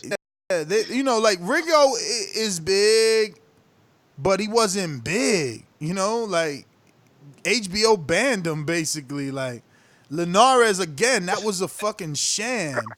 And there's just still going. What? Nah, you froze up. So you was like the names. Yeah, you like the names they giving him. Yeah, and then you just froze up. Just froze like a nigga. I know, like he ain't freeze on the real screen. Man, but man, I'm going some calls, man. Zorro, talk to me. They wilding over here. What up, Zorro? Zorro, you got a sword and a mask and a horse. You ride a black horse, Zorro? Yo, can you let the man get his call? He got a sword. I ride the great 7 dirty. Hey, man, I went to that fight last night, man. That fight was hard, man. Yeah, man. I thought I was gonna catch one of y'all up in there, but Ron Buddy was there. Buddy Ron got was whooped. there. Ron G was there. Man, I ain't seen him. They did but a video yeah, around. Hurd. Yeah, I seen him with Did a video cause run? I seen, but man, I seen him in there, but Your man we was Barbershop. trying to get up out of there. What did he do to Ron, man? Yeah, I saw the video with that too, but Hold on, man. What I miss out on, man? I don't know, man. Barbershop took a video of Ron, called him like a stalker or some shit. Some shit on his IG. man. I don't know if he said stalker or like I don't know, like serial killer or some shit like that. Damn. Cause Ron was man, you gotta watch the video, bro. They was doing the interview like the same. They put up the same video or something like that. I don't know, man. Like he put up the same video when Hurd came out. He was talking about what's up, champ. But yeah, that was a good fight, man, for J Rock. J Rock putting them hands on him. I didn't know what was going on with Hurd. He looked kind of off, man. I mean, yo, sometimes He looked somebody off. got your number, He man. looked You it just off. can't do nothing when they got your number. Yeah, he looked at kind of like it's like he came in there like real confident. Cause where I was sitting at, that's where they was coming in from. He came in there with the band. I was like, oh man, this about to be good right here. Then when he got in there and then got caught, and I seen all them family members with them Swift shirts on, like, oh, I said, yeah, it's gonna be a good one tonight. And J Rock went in there and delivered, man. I definitely want to see that Pacquiao and Thurman. I think Thurman will get him. Thurman will go ahead and get him so he could have some type of backing when he go fight Spence or something like that. I think he gonna fight Spence if he win that fight. Y'all gonna be at the Wilder fight? Ron is. Me and Mike gotta be here to do the immediate reaction show and live fight chat for that one. Man, I done got hooked now. That was like my second fight to go to. I done got hooked. I'm trying to go to everything now. Oh man. Take advantage, man. Tickets is Yeah. cheap now. They need I'm fans. Yeah, I'm trying to go to everything. But that's my call, man. And matter of fact, before I jump off, man, shout out to that dude who got wrecked at the beginning of the show. Cause That's what I heard, thought man. he caught a seizure in there. They said Thought he nigga caught a hit seizure a in nigga there, so man. hard he had a seizure. Shout out. Yeah, I think Ron man. put Shout that out in to the him, chat. man. Yeah, shout out to him, man, because he got wrecked, man. But y'all boys be easy, man. I'll catch up with y'all. Straight up. All right. Well, thanks for calling in, brother. We're going All right, out to man. Dominic in Seattle. Dominic in fucking Seattle. Rainy in weather. Seattle. Yo, What's up? what's good? Hey, I ain't been calling in a minute because my job is like right. I started at 6, and y'all motherfucking open your lines at 6. So, but I seen that J Rock fight. I knew Hurd was gonna lose. I mean, he always takes a while to start up his engines, and he moves real slow and takes his punches one at a time. Everybody knew Hurd gonna was lose. going to lose now. That's what I'm saying, man. Yo, beat No, it. on God, I knew that when on Darren Hurd God. fought his last God, fight. I believe you so much more now. So simple ass out of No, here. I'm dead serious. His last fight was trash. It took him a while to fucking get the engines going. It was boring as fuck. I just knew it. Him and the Charlo's trash. I've been there's only one Charlo that's good, and that's the one who ain't lost. The other one, he got emotional problems. I don't know what the fuck's going on. But Keith Thurman and Manny So hold on, Pacquiao- is that the small Charlo or the big one? 'Cause Who you- got emotional problem? What's he talking about? Trying The to He one said a that- Charlo. He said a I Charlo never- got I emotional never problems. get- I never understood both of them. I always get confused. The one who lost, Oh, you talking about the Charlos. he got Jamal. emotional problems, bro. He got emotional problems. Yeah. Yo, did y'all see that video? Ella be telling him like, yo, man, you talk your shit, man. You do your thing. Don't change. Shout out to Ella. All right, but back to my call. Hey, Keith Thurman is going to whoop that ass on Manny Pacquiao. And hopefully, maybe Floyd, if he ever comes back, that'll be a perfect fight. Floyd and Keith Thurman. Bomb. That'll be the best fight. That'll be better than motherfucking Deontay Wilder and Anthony Joshua. You ever think that's my Mike fault Tyson right will there. come back and fight Wilder Man, or AJ? Yo, with that dumb who the ass fuck shit, asked man. AJ that question? Remember, that was like, Yeah, man. what if AJ? What if they offered Mike Tyson $1 million? Mike out here getting high and shit, man. I ain't fucked about no fucking fight no more, man. Michael get his shit rocked. That's what I'm saying. Mayweather out here getting that. You know, we don't know what he doing out there, but he doing it looking real good. Bruh, He ain't Mike coming out back. here getting paid for weed. You think Mike finna take a They punch? ain't talking. Mike podcast blew up on him. You feel me? Yeah, he got his own weed store and everything. Man, But Jared that's Hurd my was getting call. touched Keep all going, night, man. You go on the highlight, that's all they're Dominic, gonna show thanks you. for calling in, brother. We got some super Hey, hold on, chats. man. Yeah, I was saying super chats. We got One some. from We're gonna start Christopher all the way Smith. from the top, man. We're gonna go with Bro, I started. I already read those. which You one read them you again? at? Where you at? Where you at? Christopher Smith. So you rent Count Drago?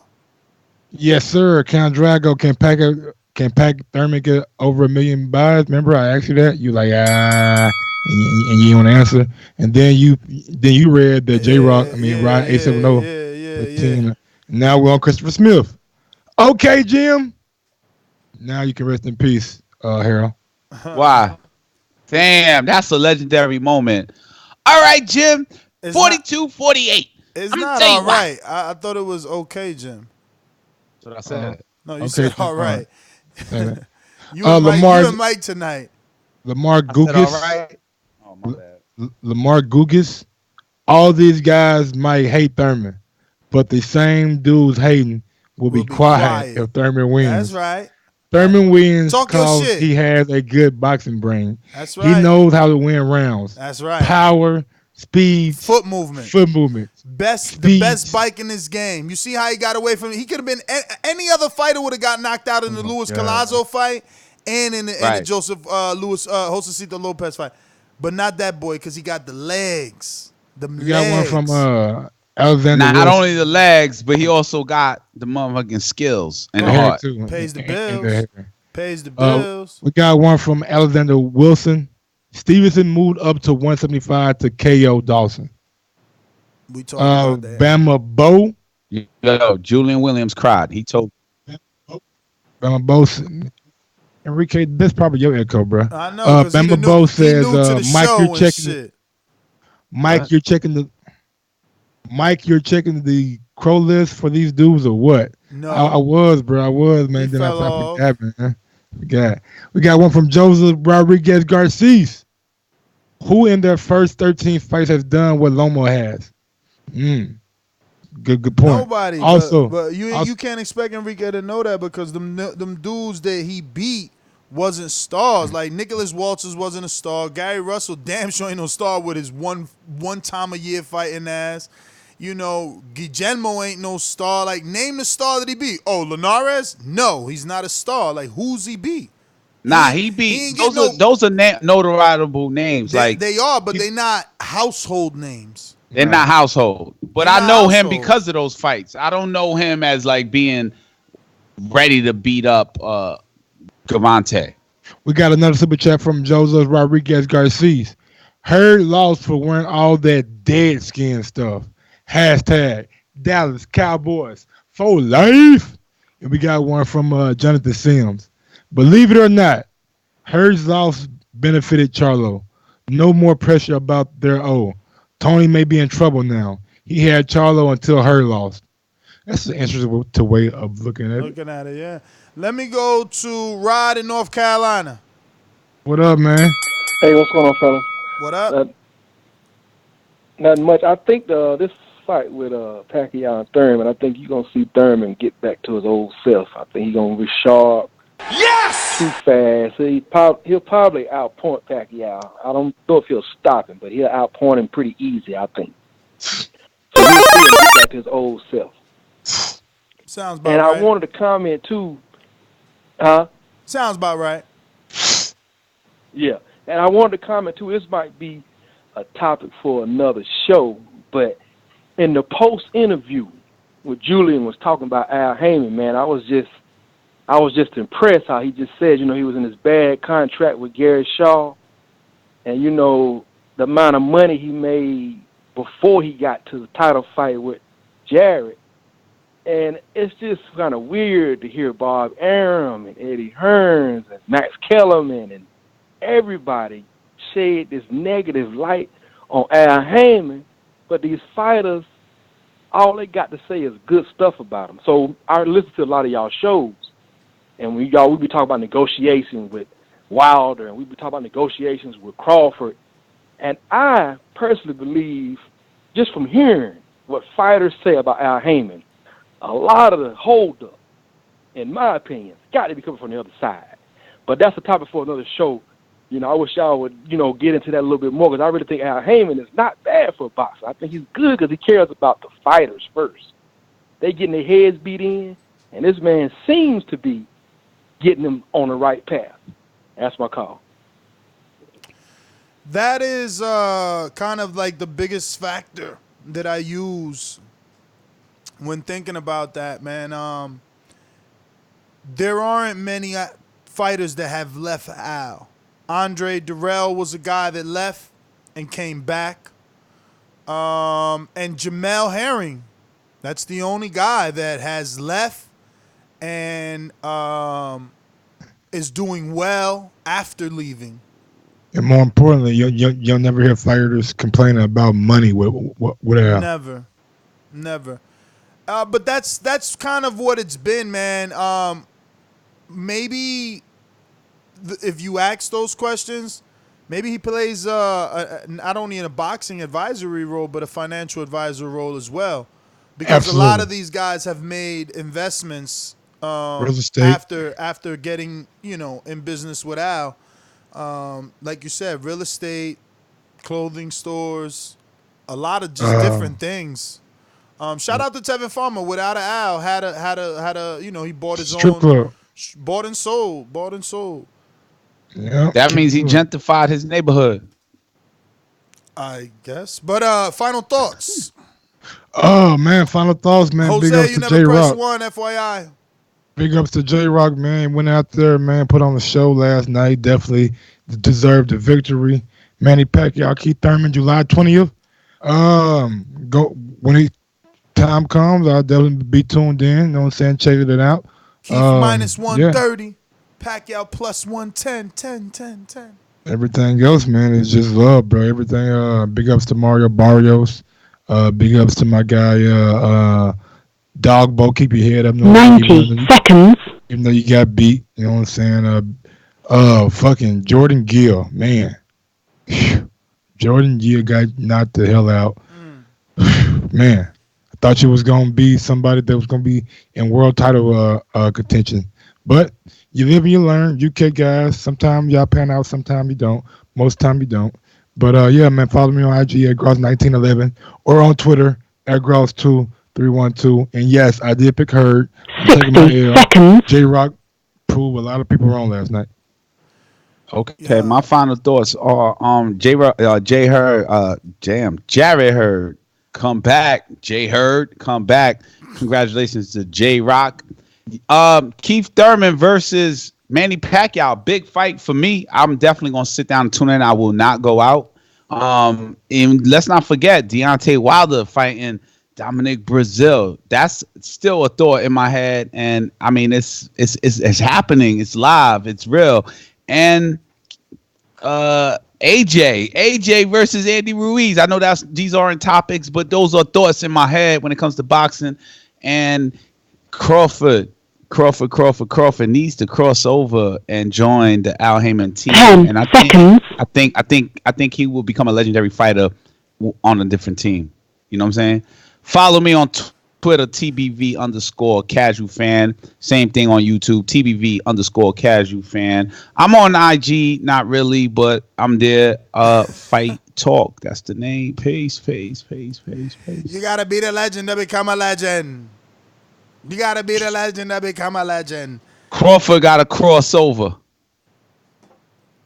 Yeah, man, that's what the world is saying, man. The pressure's on Crawfy, you know. One thing about it, man. Whoa, you ain't get your motherfucking final thought? My bad. No, nobody getting fucking with you guys. what you trying to say right now? Yo, he trying to come in like, y'all gonna keep him relevant, talk about, yo, get out of here. You gave your final thought. How you coming back from final thought? He trying to come Thriller, back Michael Jackson, Thriller ass, motherfucking dancing ass, zombie. Whoa. That was a bit of a weird analogy.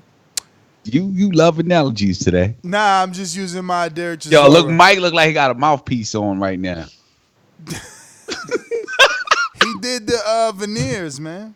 He big time. He got the veneers? Hell That nigga yeah. said Mike like got a mouthpiece on right now. God Yo, damn. the way Mike. My teeth big as hell then. God damn. That's fucked up, Enrique. Nah, you had like some black shit on your teeth, like in the front. But Damn, Enrique. I bet you disrespecting my nigga. Nah, you had like, Yeah.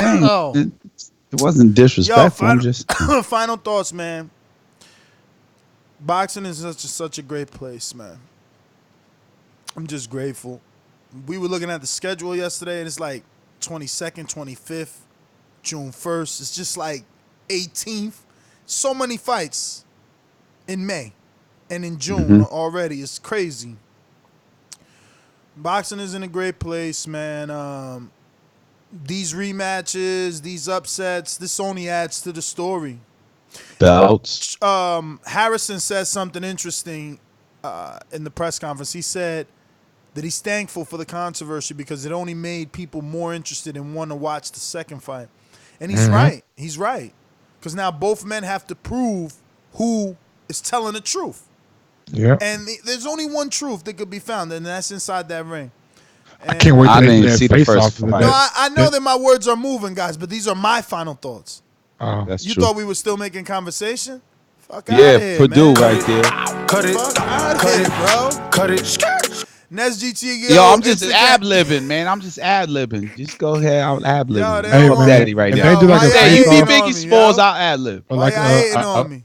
a behind the gloves with Charlo and Harrison, I think they'll be great pub for them. Mike, Yo, y'all hating still on me, talking, B. Mike. Y'all hating Damn. on me, B. Y'all hating He on said me. final thoughts. Man, Nah, nigga, man, wrap this shit up then, B. Instagram and Yo, I'm Twitter. hating. I didn't go to That's Cinco de GTO. I'm Mayo, out. Vegas, Peace. man. I'm out. Peace. You went in Vegas? Peace. I wasn't in Vegas. Yo, Mike. Mike.